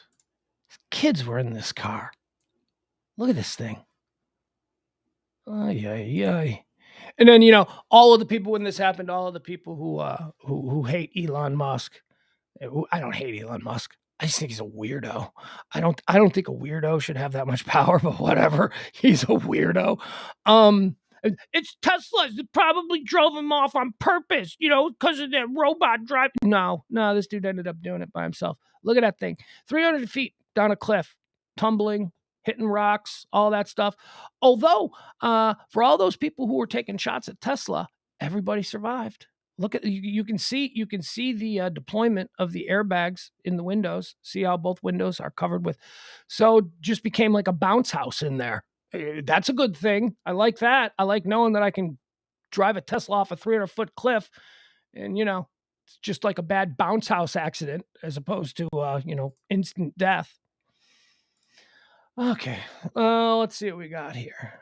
He's facing charges. What is it? The wife of a man accused of driving a Tesla off a cliff said he intentionally did it. The woman shouted to medics that her husband intentionally drove the car off the cliff. Let's see. The dude's name is Dharmesh Patel. He was formally charged on Monday with 3 counts of attempted murder. So there you go. Andrew Tate. Do you guys know who Andrew Tate is? If, like I like to say, if you knew who Andrew Tate was before 3 weeks ago, I don't want to know you. I don't want to know you. You're silly. I got no room for you. Andrew Tate is a very controversial YouTuber. Look, you can look it up. He's in a Romanian jail for kidnapping. He was basically being charged with luring women to live in his compound and perform on OnlyFans channels. Basically like digital pimping. That's kind of, I don't know, I just coined that phrase. Or maybe I didn't. Maybe it's something that's already said, but that's what it seems like. He's being held, he's also charged with kidnapping because a lot of these women were from other countries and he would confiscate their passports so that they couldn't leave, so that they had to be stuck there. And it was one of them deals where every time these girls wanted to go out in the town, they were followed by, henchmen that made sure they didn't get on a bus and then, run back to their home country. Anyway, he was taken into custody, he and his brother, by Romanian authorities and held on these charges of pimping and prostitution and human trafficking and kidnapping. A lot big, serious charges. He had a court date today. His, if you believe all of his supporters, this is going to be revealed in his first court date, that this is all just whatever. Nah, he didn't. He's going back. A Romanian court on Wednesday upheld a second 30-day detention for the divisive influencer and former professional kickboxer Andrew Tate, who is held on suspicion of organized crime, human trafficking, and kidnapping. Tate lost his appeal again. A judge on January 20th decision to extend his arrest a second time for 30 days. A spokesman for Romanian anti-crime organization said. Tate, 36, a British U.S. citizen who has nearly 5 million followers on Twitter, arrived at the Bucharest Court of Appeal handcuffed to his brother Tristan, who is held in the same case along with 2 Romanian women. None of the 4 have yet been formally charged. All right, so he's been in jail for 30 days, and apparently that's like a rule there. Like here in America, they can only hold you for so long without charging you. Apparently in Romania, they can hold you for 30 days. 30 days without charging you. And then if those 30 days elapse, you got to go back to court, and the judge can say, Dad, we're going to do another 30 days. I know we don't have any evidence, but those seem very, very, very, very Soviet-like laws still on the books there.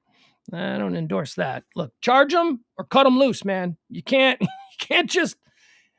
I mean, look, I think he's a dirtbag. I think he's funny. I mean, if you look at him like a comedian, he's actually kind of a brilliant comedian. But he's not a comedian. I don't think he's intentionally funny. I think I just find him very amusing. But if they can't charge him, man, they need to let him go. You can't. This is just because I think it's kind of funny that he's in jail doesn't mean it's right. Sean Payton is trending today. Sean Payton, former coach, former offensive coordinator of your Dallas Cowboys, of course, made his big old name as quarterback for the Eastern Illinois. No, I remember when he played at Eastern Illinois University, Sean Payton. Eastern Illinois University, boy. A shit ton of my friends went to Eastern. Eastern Illinois University has... they've become like a powerhouse of like football stuff. Like Eastern Illinois, that team doesn't win any games. They've produced, Sean Payton, right? Tony Romo. That's how the Dallas Cowboys got Tony Romo, because Sean Payton was the offensive coordinator of the Dallas Cowboys, and he was watching his alma mater, Eastern Illinois University, and he started to see that all of the quarterback records that Sean Payton, had set when he was playing quarterback at Eastern were being broken by this new quarterback at Eastern named Tony Romo. So that's kind of how he got on the Cowboys' radar. Who else is from Mike Tice, Mike Shanahan, Tice, Shanahan, Romo, Sean Payton. And there's another big one too. Anyway, all of them came through the Eastern Illinois University. Like a small anonymous school that isn't even good at football, just seems to have made a real big impact on the NFL. Sean Payton is back, folks. The former New Orleans Saint head coach has accepted a new position in the NFL. He's going to the Denver Broncos. He's going to cash them big Walmart checks. The Walton family, the new owners of the Broncos, they gave up the Broncos, man. What are the Broncos doing? So, the Broncos basically gave away everything to acquire Russell Wilson. They traded like just their entire future to the Seattle Seahawks in exchange for Russell Wilson last year. Russell Wilson shit the bed, which I personally think is fixable. He's Russell Wilson. I have seen enough of Russell Wilson's career to then look at last season in Denver and go, oh, well, that's an anomaly. That's an outlier. At the very least, you can't be like, Russell Wilson's done. You got to see how he does next year, because everybody's a new setting, new line, who knows, whatever it is. Sean Payton's been brought in by the Denver Broncos, replacing Nathaniel Hackett, who they're still paying $15 million to. I don't care, Walmart money. They're paying Sean Payton. Sean Payton's going to get that per year, right? That's he'll probably get at least $15 million. I don't know what it is. Payton is set to become the next head coach in Denver. The Broncos fired Nathaniel Hackett during the 2022 season. Payton will be his successor. Third quarterback in 2 years for the Denver Broncos. You got your Fangio, you got your Hackett, and now you got your Sean Payton. The coveted football coach inherits Russell Wilson and a talented Denver defense. Are they still that talented? I mean, Chubb's gone. They traded him away. Oh, but didn't they get... Yeah, I think so. I think they got a first-round pick back for Chubb. Anyway, they had to give up stuff. Like Sean Payton was still technically the property of the New Orleans Saints. So in order for the Denver Broncos to hire Sean Payton as their head coach, the Denver Broncos had to make a deal with the New Orleans Saints. And they gave up more draft picks. They traded... Let's see if we've got what they traded. Breaking. This is Adam Schefter. This is breaking yesterday. Saints and Broncos are finalizing compensation in return for Super Bowl winning head coach Sean Payton, sources tell ESPN. This clears the way for Payton to sign with the Broncos and become Denver's next head coach. What did they give up? They get like first round and a second round pick. Like the Denver Broncos, who basically gave everything up for Russell Wilson last year, gave up a whole bunch of like valuable stuff for their future again this year. And I don't care what this article says about them having a talented defense. I don't see it. I don't know. Whatever. I think I've always thought Sean Payton was a little overrated. I always thought he was a little overrated.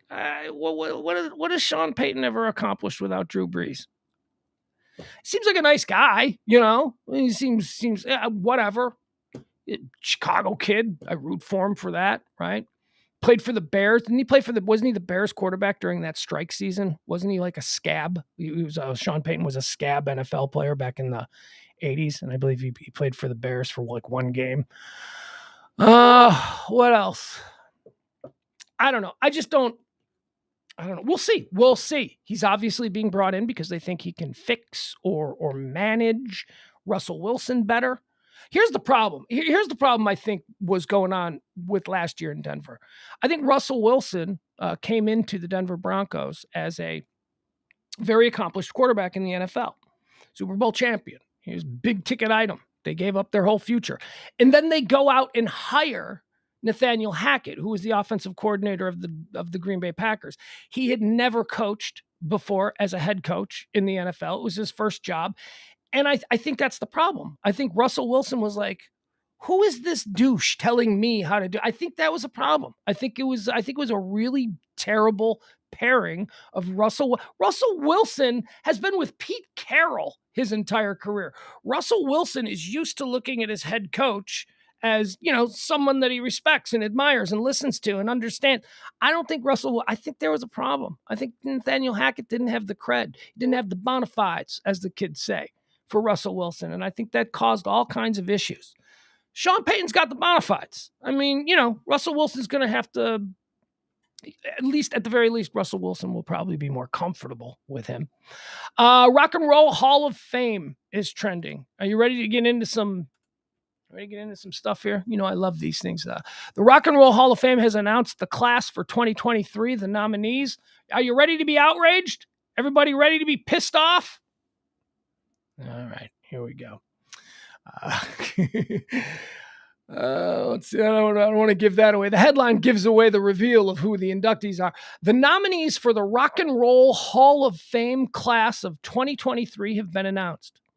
And in an ongoing effort to include more women in the hall, there shouldn't be an effort to include more women in the Rock and Roll Hall of Fame. We shouldn't have to make this distinction between, oh, she's pretty good for a chick rocker. I mean, we should be past that. It shouldn't be, if a woman has the resume for the Rock and Roll Hall of Fame, she should be in the Rock and Roll Hall of Fame. We shouldn't have to make certain, I mean, because at what point are we downgrading shit? Like, there are bands that deserve to be in the Rock and Roll Hall of Fame, but we're not going to nominate them this year because, we need more women. So how about Paula Cole, huh? Didn't she do that song, Where have all the cowboys gone? Let's get her. We need women in the rock. They didn't.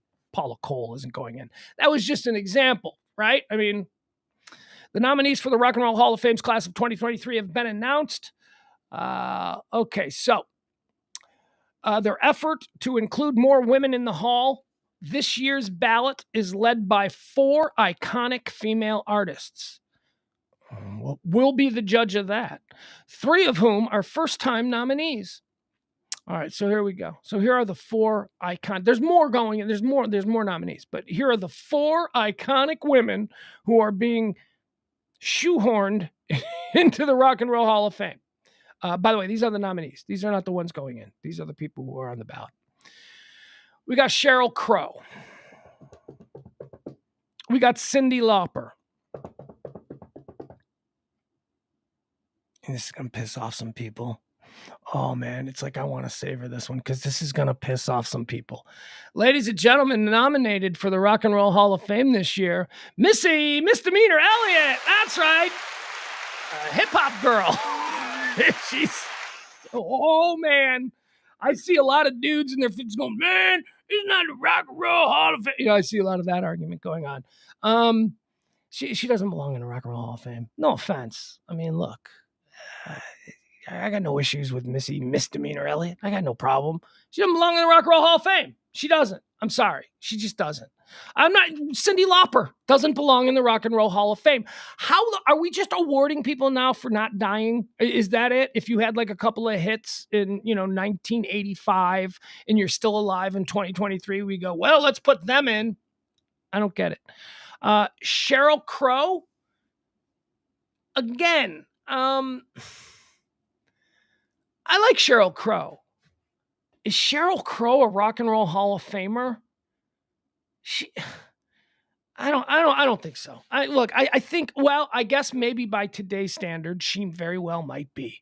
I just don't think like resume wise that like Sheryl Crow is Joan Jett in because she's got to be in, right? Is Pat Benatar? Yeah, Pat Benatar went in last year. Joan Jett, Pat Benatar, those are rock chicks. Sheryl Crow, I guess, is kind of a rock chick, but I think of her more of a pop artist. But I guess, I don't know. British pop chanteuse. Here's another one that is so wrong.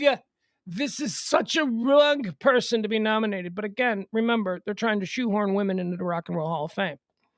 And there are women who belong in the Rock and Roll Hall of Fame. No question. But you just don't. We need more women. Come on. Kate Bush. Kate Bush is nominated for the Rock and Roll Hall of Fame. Kate Bush, who until this past summer, when Stranger Things made her 80s hit, Running Up That Hill, a hit again, nobody could have named one name. Okay, so let's take you back to 1 year ago today. 1 year ago today, I run into you on the street. Name a Kate Bush song. You would go, who? I don't even know who that is. Kate Bush is not Rock and Roll Hall of Fame material. She's just not. She's a terrific singer. She had a couple of hits in England. Barely. Running Up That Hill was not a hit in America. It was not a top 40 hit. It was, you had to be into like import music. You had to go, you remember that back in the day where you go to the record store and you'd go to the import section and you'd see what cool British stuff it was there that wasn't getting played on the radio. That's what Kate Bush was. That's not Rock and Roll Hall of Fame material. But because all the kids, they fell in love with her because of her song Running Up That Hill over the summer, because it was featured in Stranger Things, maybe the kids will watch the Rock and Roll Hall of Fame this year. So they're going to try and shoehorn her in there. That is absolute. She's terrific. Look, just because you're not worthy of the Hall of Fame doesn't mean that you're not fantastic and that, you can love these people and go, oh, they're underappreciated. You just can't just start putting people in. Cyndi Lauper does not belong in the Rock and Roll Hall of Fame. She doesn't. She had like 3 hits over the course of like 5 years. And now she does like psoriasis commercials. It's not. British pop chanteuse Kate Bush is up for the nomination again, but she has obviously gone from Hall underdog to front of the class since her previous nomination, thanks to the Stranger Things show. See, that shouldn't be a factor in going into the Rock and Roll Hall of Fame. That Stranger Things used your song.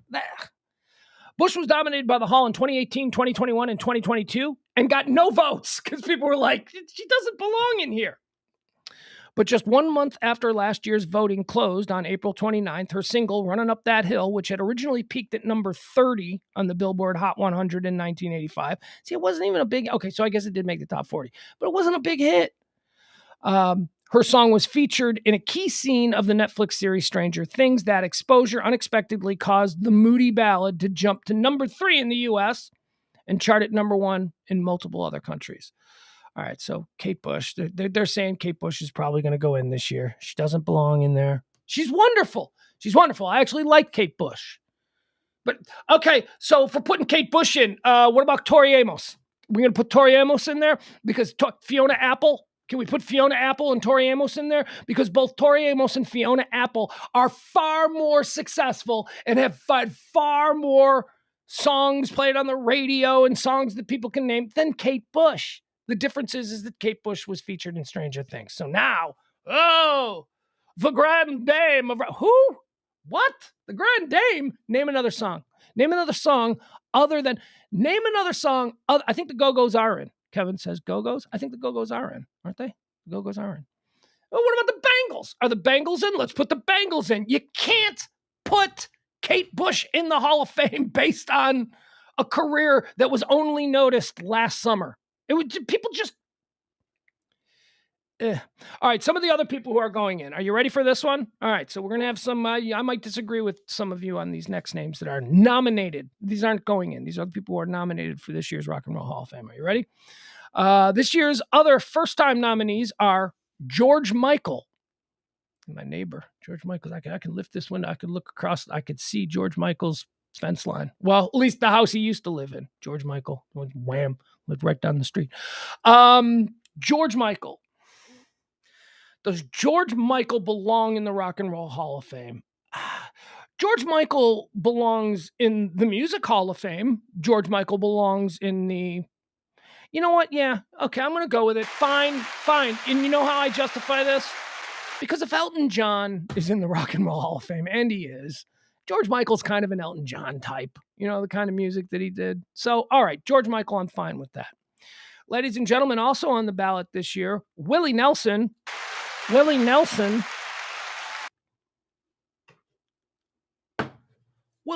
is a national treasure.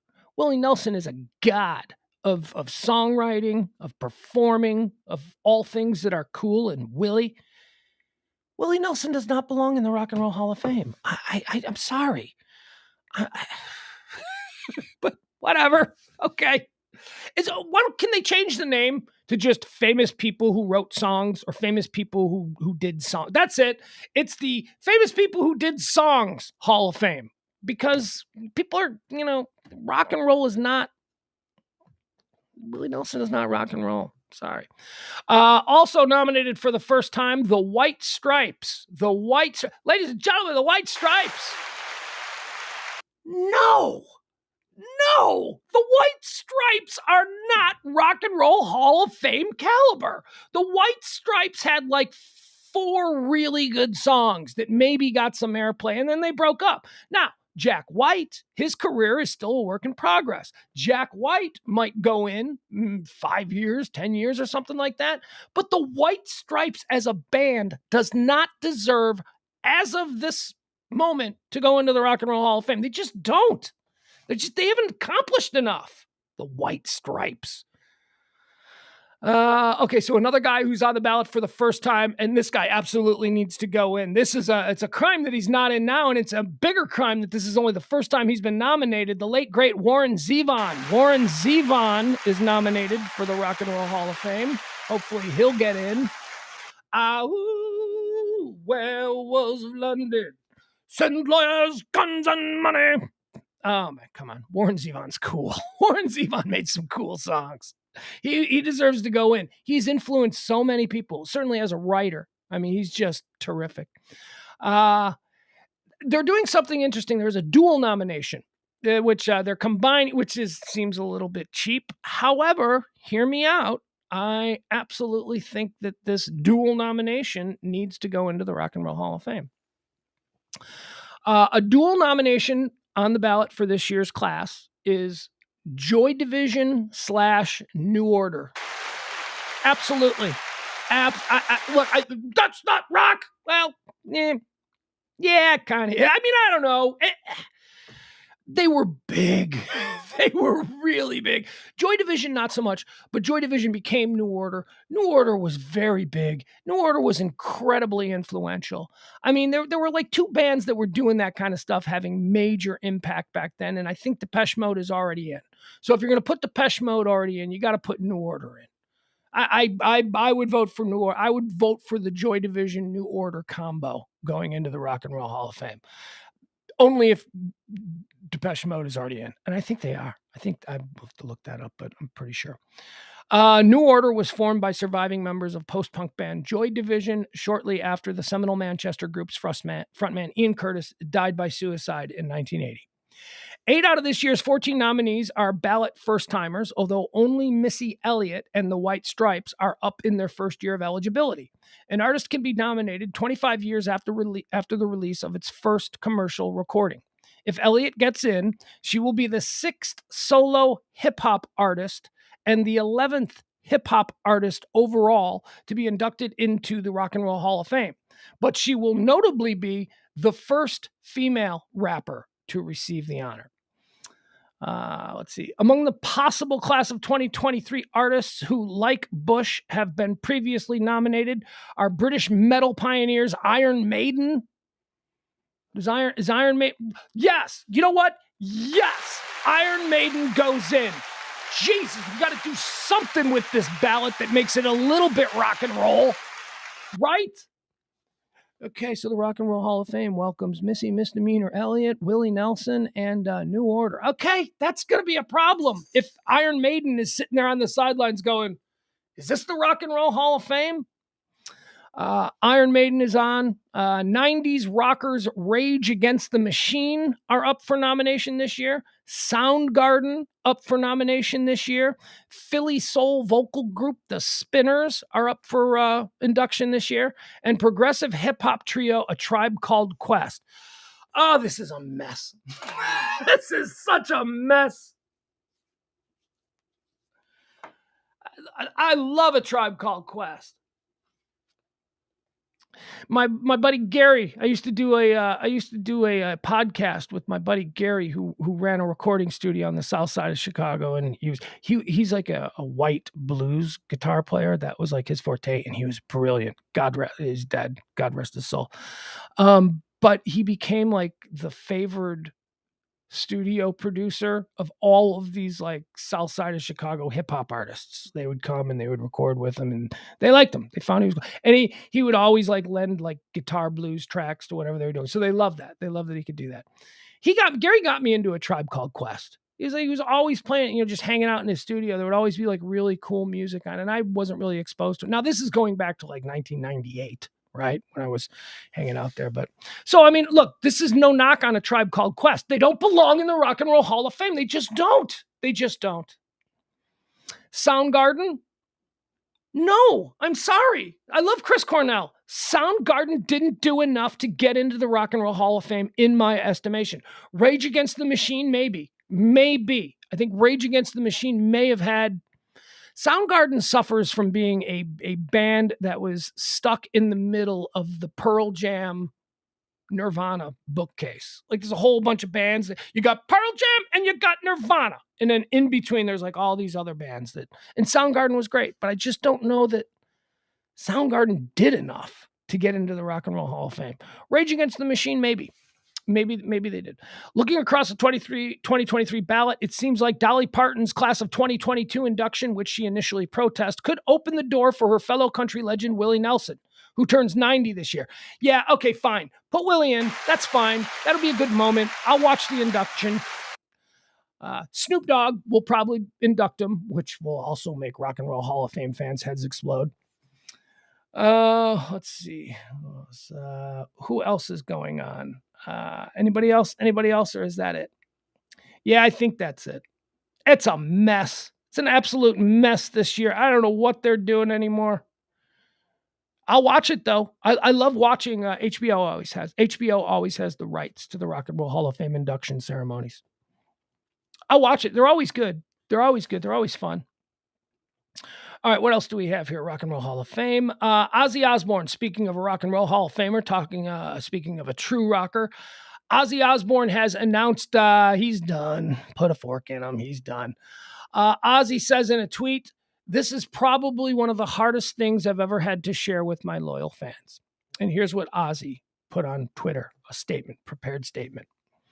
Says, "This is probably one of the hardest things I've ever had to share with my loyal fans. As you may all know, 4 years ago this month, I had a major accident where I damaged my spine. My one and only purpose during this time has been to get back on stage. My singing voice is fine. However, after 3 operations, stem cell treatments, endless physical therapy sessions, and most recently groundbreaking cybernetics treatment, my body is still physically weak. I am honestly humbled by the way you've all patiently held onto your tickets for all this time. But in all good conscience, I have now come to the realization that I am not physically capable of doing my upcoming European tour dates, as I know I couldn't deal with the travel required. Believe me when I say that the thought of disappointing my fans really fucks me up more than you will ever know. Never would I have imagined that my touring days would have ended this way. My team is currently coming up with ideas for where and I will be able to perform without having to travel from city to city and country to country. I want to thank my family, my band, my crew, my longtime friends, Judas Priest, and of course my fans for their endless dedication, loyalty, and support, and for giving me the life that I never ever dreamed I would have. I love you all, Ozzy. All right, Ozzy. God bless you, dude. You outkicked your coverage by about 20 years. I mean, you know, when we first saw, remember the Osbournes? When we first saw that, we were like, oh my God, Ozzy's going to drop dead on reality TV. That was 20 years ago. Those little kids in that show now like have their own kids and their own families. So anyway, bless you, Ozzy. You crazy. You made a lot of nutty decisions in your younger years, but you aged, you matured, and you became a much beloved icon of music. Beyonce is touring. That's why she's trending. Bianchi, as I like to call her. Beyonce. Let me see. Let's get the words on this. This is a big deal. Big tour announcement. Beyonce has announced her Renaissance tour. God, Beyonce is so gorgeous. She is really pretty. I've always. This is not a drill. Beyonce is heading on tour. On Wednesday, superstar singer announced she eagerly awaited the Renaissance World Tour.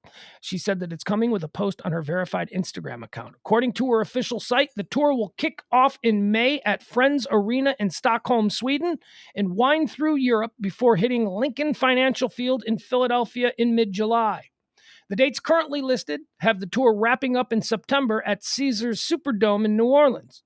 Renaissance, the Grammy winner's 7th album, dropped to much acclaim in July, and her devoted fan base, the Beehive, has been waiting on word of a tour ever since.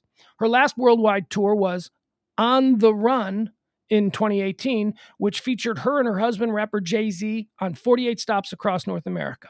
Speculation that a new tour announcement was coming reached. Okay, so there you go. She's going on tour. Is there tour date announcements? There is no actual listing. So if you're a big Bianchi fan, that's why she's trending. She's trending because she announced a new tour. I think that's it. I think that's pretty much it. Yeah. All right, guys. You know what we can do here?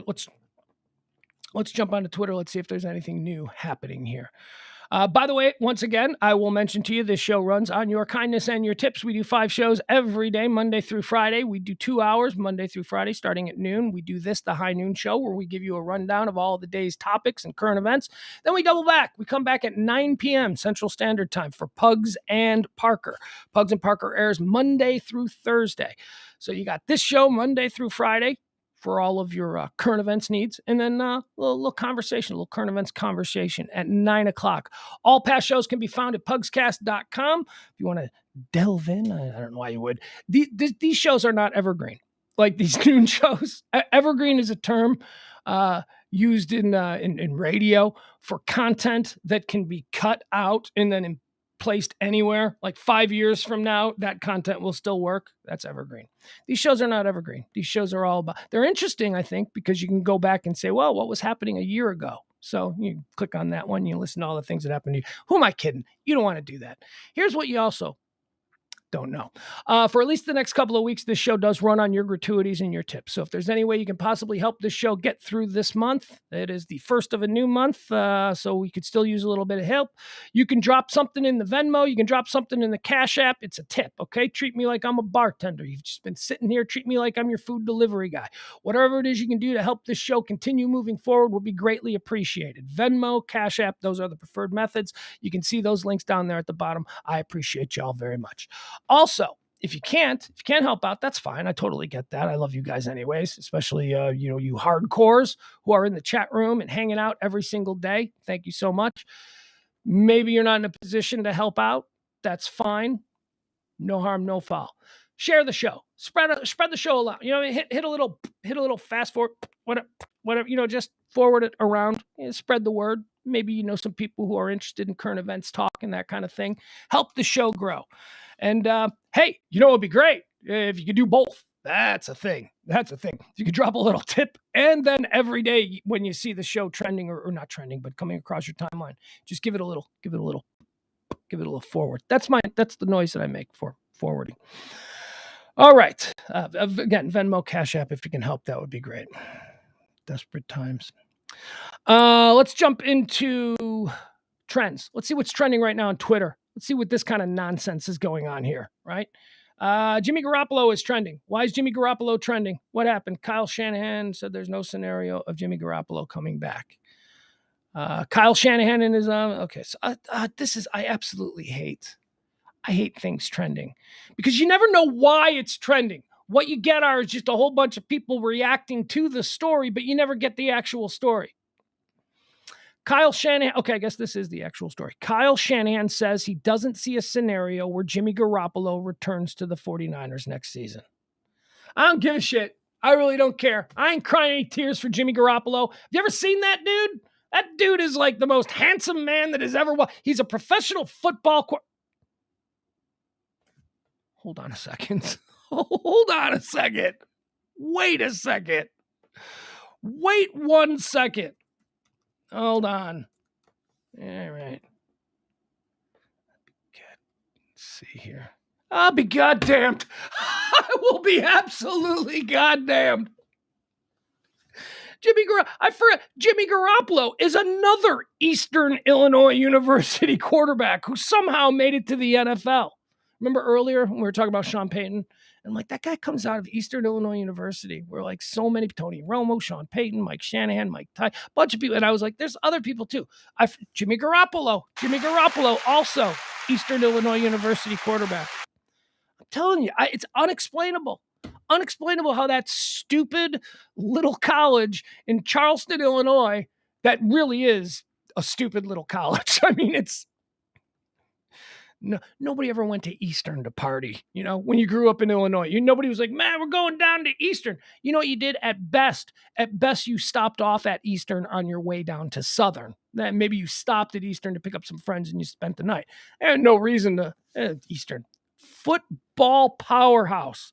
Little tiny Eastern Illinois University. All right, so where does Garoppolo go? Do we want to get sportsy sports? Do we want to get into I don't want to break it down. I'll tell you, I know a team down there in Tampa who is currently looking for a quarterback. Tom Brady. They got Tom Brady. Mandalorian is trending. I'm off the Mandalorian. I can't. I don't know. My kid loves the Mandalorian. I can't. I don't know. I just lost interest in it. I'm like, okay, I've reached peak Star Wars extended universe content. I can't do it anymore. This is absurd. It's not that good. It's not that good. I'm sorry. It's not that good. It's good. It's not that good. It's not that good. It's good though, but not that good. Aaron Hernandez is trending. Why is Aaron Hernandez? That's probably something to do with Tom Brady. Giselle is trending. That has something to do with Tom Brady. Tua Tagovailoa is trending. Why is Tua trending? Is Tua retiring? Poor kid. I don't know. Let's see here.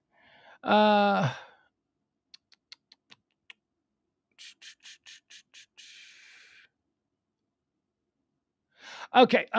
This is why Tua is trending. Ian Rappaport is reporting as of 40 minutes ago Dolphins quarterback Tua Tagovailoa has cleared the NFL's concussion protocol.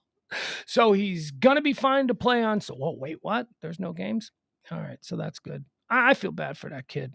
That kid is not long for this league, man. He's just not built for it. He's too slight, doesn't have a great arm. I mean, a good quarterback. All of those things that I just said, doesn't matter. Sometimes there's an X factor. Sometimes you're just a good quarterback. And he's a good quarterback. But, man, he's getting the crap beat out of him.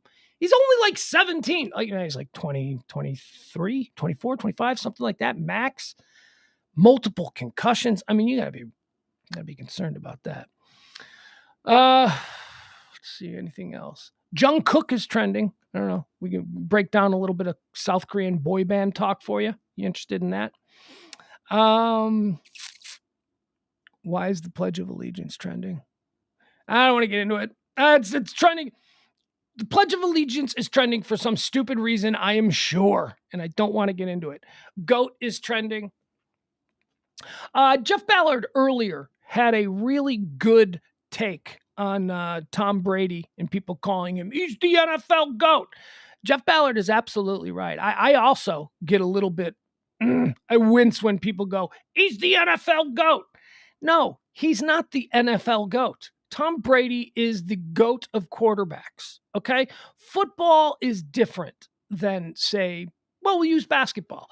In basketball, all the smart people in the world know that Michael Jordan is the GOAT. The stupid idiots, they're like, that's LeBron James. But that's NBA basketball. You can be the best player on the court or on your team and be the best player in NBA history. That's the thing. Football, there's way too many different positions. There are two completely different teams or sides of the ball, I guess, that make up a team. So Tom Brady is the GOAT of football? Really? So we're not even going to talk because he's a quarterback, no, Tom Brady is the greatest quarterback in the history of the game. That I will begrudgingly give him. But Tom Brady was not doing the same thing Lawrence Taylor was. Okay? Like those are two completely different kind of positions. Tom Brady was not doing the same thing that Jerry Rice was, or someone like Randy Moss in his prime, or even my GOAT of wide receivers, Megatron, Calvin Johnson, greatest wide receiver I ever saw. Anyway, you can't really say the GOAT of football unless you're talking about Walter Payton. That's right. That's the only one who I would say is the GOAT of football. Why? Because he ran the ball, because he caught the ball, because he blocked. He was like the best blocking back in the league his entire career. Walter Payton threw touchdown passes. He was an emergency quarterback, and he was even a punter. Walter Payton punted. He did everything. He did absolutely everything. So if we're going to talk about a GOAT of football, it would be probably Walter Payton. Nobody had all of those skills and was top tier at all of them. Tom Brady is the greatest quarterback of all time. I'll give you that. But again, he's basically playing a totally different sport than Lawrence Taylor. So we're just going to forget about defensive players as even being eligible because this guy was a quarterback. Tom Brady wasn't even he was the winningest. Tom Brady is the winningest. There you go. And if that's all that matters, and I guess, kind of as a fan, that kind of does all that matters. But he wasn't a particularly good scrambler. He was a pocket.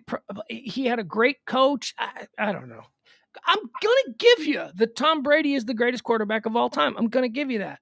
But just stop putting it out there that he's the greatest football player of all time, because that's a conversation that people need to have. And Tom Brady does not just become the default greatest football player of all time. He's the greatest quarterback of all time. Well, he's not going to be satisfied with that. And that's why I hate Tom Brady. Can't be satisfied with. Actually, I don't even know if that's how he feels. I got nothing else. I think we're done. Let me see. I'm gonna hit a news site, see if there's anything new on a news site. Here's the deal. It's garbage outside, and I got nowhere to be. I got nothing to do. Is it sleeting outside? Let's see. Can't really see. I don't know I don't know. Anyway, I don't know. We're supposed to get a nice storm here in the next couple of hours. I got food. I got The power's working right now, so that's good. So I'm just going to hunker down. Oh, tonight. We got a bunch of stuff we're going to talk about on tonight's Pugs and Parker show. Pugs and Parker every Monday through Thursday at 9 p.m. Central Standard Time. Myself and James Parker. I'm going to give a review of You People. You People is the new Netflix movie with a massively interesting cast of people. Jonah Hill. This is all a Jonah Hill thing though. Jonah Hill. This is his movie. He's a producer. It's his production company. So it's Jonah Hill and Eddie Murphy and Julia Louis-Dreyfus, who's National Treasure. David Duchovny looking old. David Duchovny looking old. I didn't even recognize him until like the third scene that he was in. I'm like, holy balls, that's David Duchovny. I didn't even recognize him. And then I couldn't not see it because I'm like, that's obviously David. Anyway, who else is in it? I don't know. Whatever. It's the number one movie trending on Netflix. Everybody loves it. Everybody loves You People. Not this guy. This guy did not love it. And I'll give you my rant tonight. God, I have never been more irritated by a film. And I watched the whole thing. Actually, I didn't watch the whole thing. I watched pretty much all. So I guess it was 2 hours. I watched like an hour and 52 minutes of it. I just couldn't take it. At there was like this scene at the end, where people meet on the street. There's this, I won't give any spoilers away because I'm not a bastard, but there's this scene at the end, and it got to this scene. I went, oh, is this how this is gonna click? And I just turned it off and I went, oh, screw this. This is just absolute garbage. I have never been irritated by a film more. And I adore David Duchovny. I adore Eddie Murphy. I adore Julia Louis-Dreyfus. I adore Jonah Hill. Maybe I don't adore Jonah Hill. I don't adore Jonah Hill because that's one of the things that I realized last night while watching this. You said you were going to save your rant for tonight. Whatever. I'm rolling, baby. I'm rolling. Jonah Hill tries way too hard.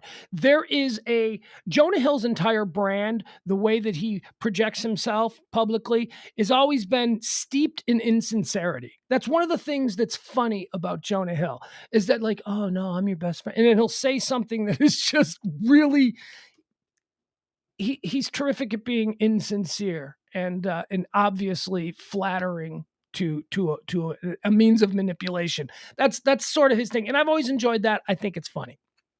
And by the way, that movie, This Is the End. I don't know if you've ever seen This Is the End. It's an apocalyptic movie where all the Hollywood stars play themselves. And the premise is that James Franco is throwing a big party. And so all of James Franco's friends come out for this big party. And this party just happens to coincide with the end of the world. The way Jonah Hill is portrayed in that, playing himself, Jonah Hill is playing Jonah Hill in the movie. The way he's portrayed in that is very funny. The way he chooses to portray himself is just the most duplicitous, manipulative, insincere Hollywood D-bag you ever met. Anyway, it's great. So I do like him. But man, I'm telling you, there was a point in this movie where I just went, man, dude, you are trying way too hard. This is one of the most patronizing, preachy, bullshit pieces of Hollywood garbage that I've seen. Eddie Murphy's character was so unlikable. Eddie Murphy. Who doesn't like Eddie Murphy? I'm like, oh, this character's an a-hole. This character's just a dick. Julia Louis-Dreyfus was insufferable. I'm like, oh, I hate this character. There were two characters in the whole damn show that I thought were, moderately acceptable. You had Jonah Hill's lesbian rabbinical student sister. Thought she was funny. I thought she was good. And then there was Eddie Murphy's brother, Uncle EJ, who I thought was funny. I need to check something really quick. Hold on. I need to check something before I say it because I don't want to get in trouble here. You. There we go. All right. Bear with me. We got nowhere to be, right? I mean, we're just hanging out today. Oh my God. All right. Oh, who?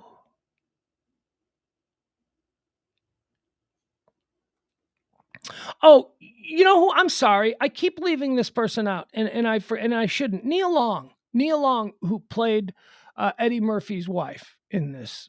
You people, she was okay. She was okay too. Nia Long was fine.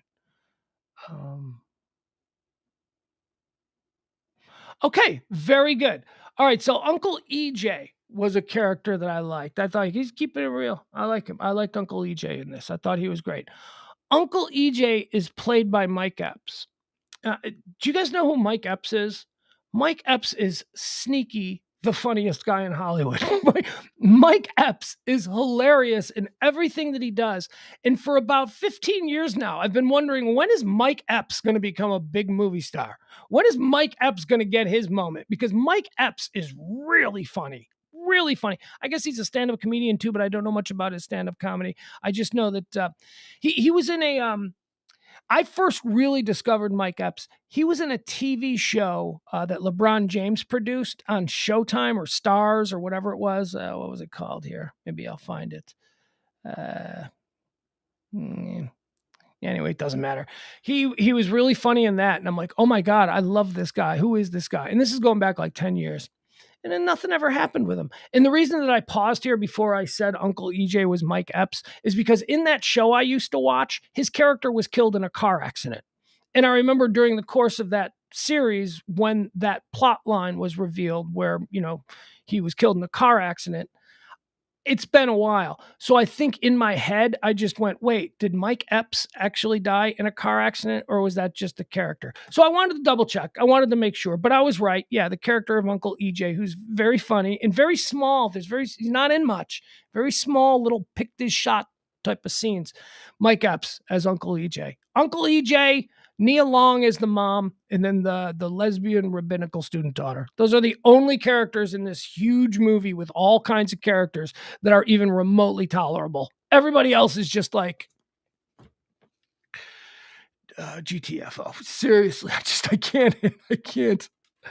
Again, preachy, patronizing, ham-fisted. I mean, I don't know what else I could do. We'll go deeper. I want to talk. I actually have issues that I want to discuss with James Parker about this movie.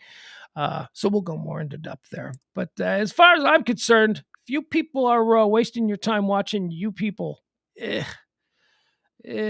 fine. You know what? I begrudge no one what they find entertainment in. I was just endlessly endlessly irritated by it.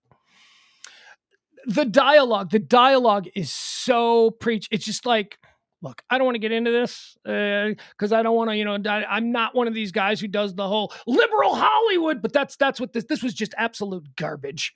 This film was just absolute preachy nonsense. It's not the way people are. Well, it's a comedy. Is it though? There were funny moments. Like I said, it's like a 2-hour movie. I got like an hour and 55 into it, and I was like, nope. The way it started, I saw the way it was end. I saw the way it was going to end, the way it was going to wrap up, and I went, nope. They should have just ended it. They should have just.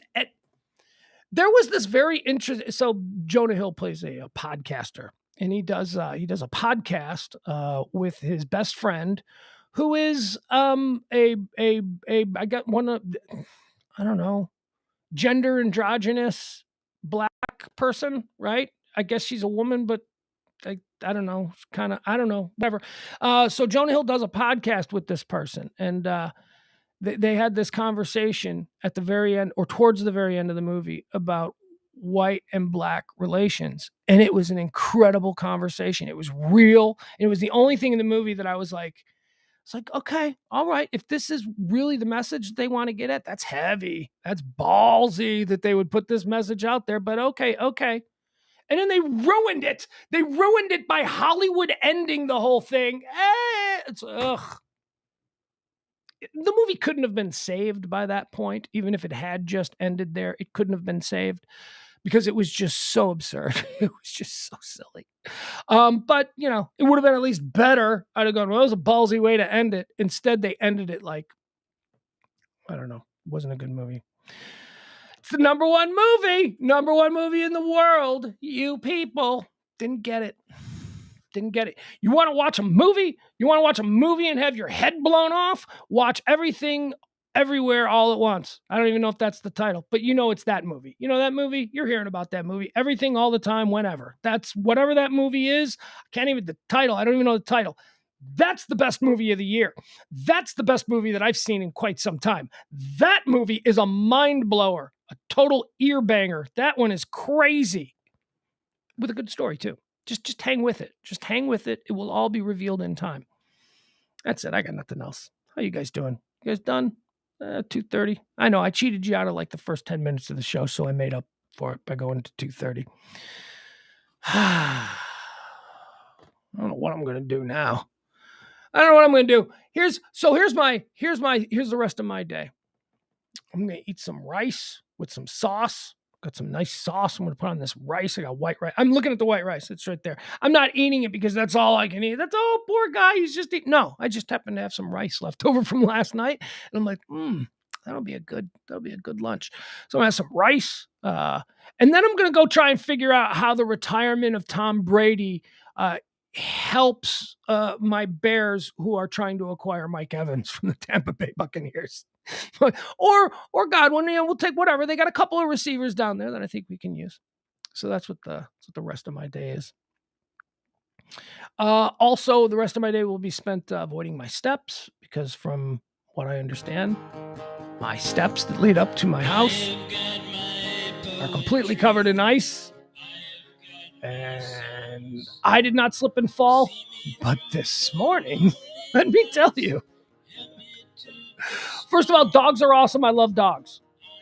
I open the door, I let the dog out, and the dog's like, I'm gonna go whiz. And the dog starts running. She cuts, she makes the turn to the staircase, and she bounds down the steps the way she bounds down the steps every single day. Only this time she hit ice, and she just went end over end down about 25 steps. It's a pretty steep incline. She just went, so I hear this. I go, okay, go ahead, girl. And I wasn't even thinking, and she's all excited. She goes running, and I just hear, and then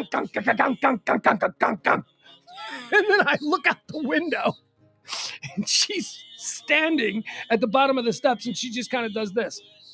Like, what the hell was that? And then she walks away very slowly, as if to say to the squirrels, I meant to do that.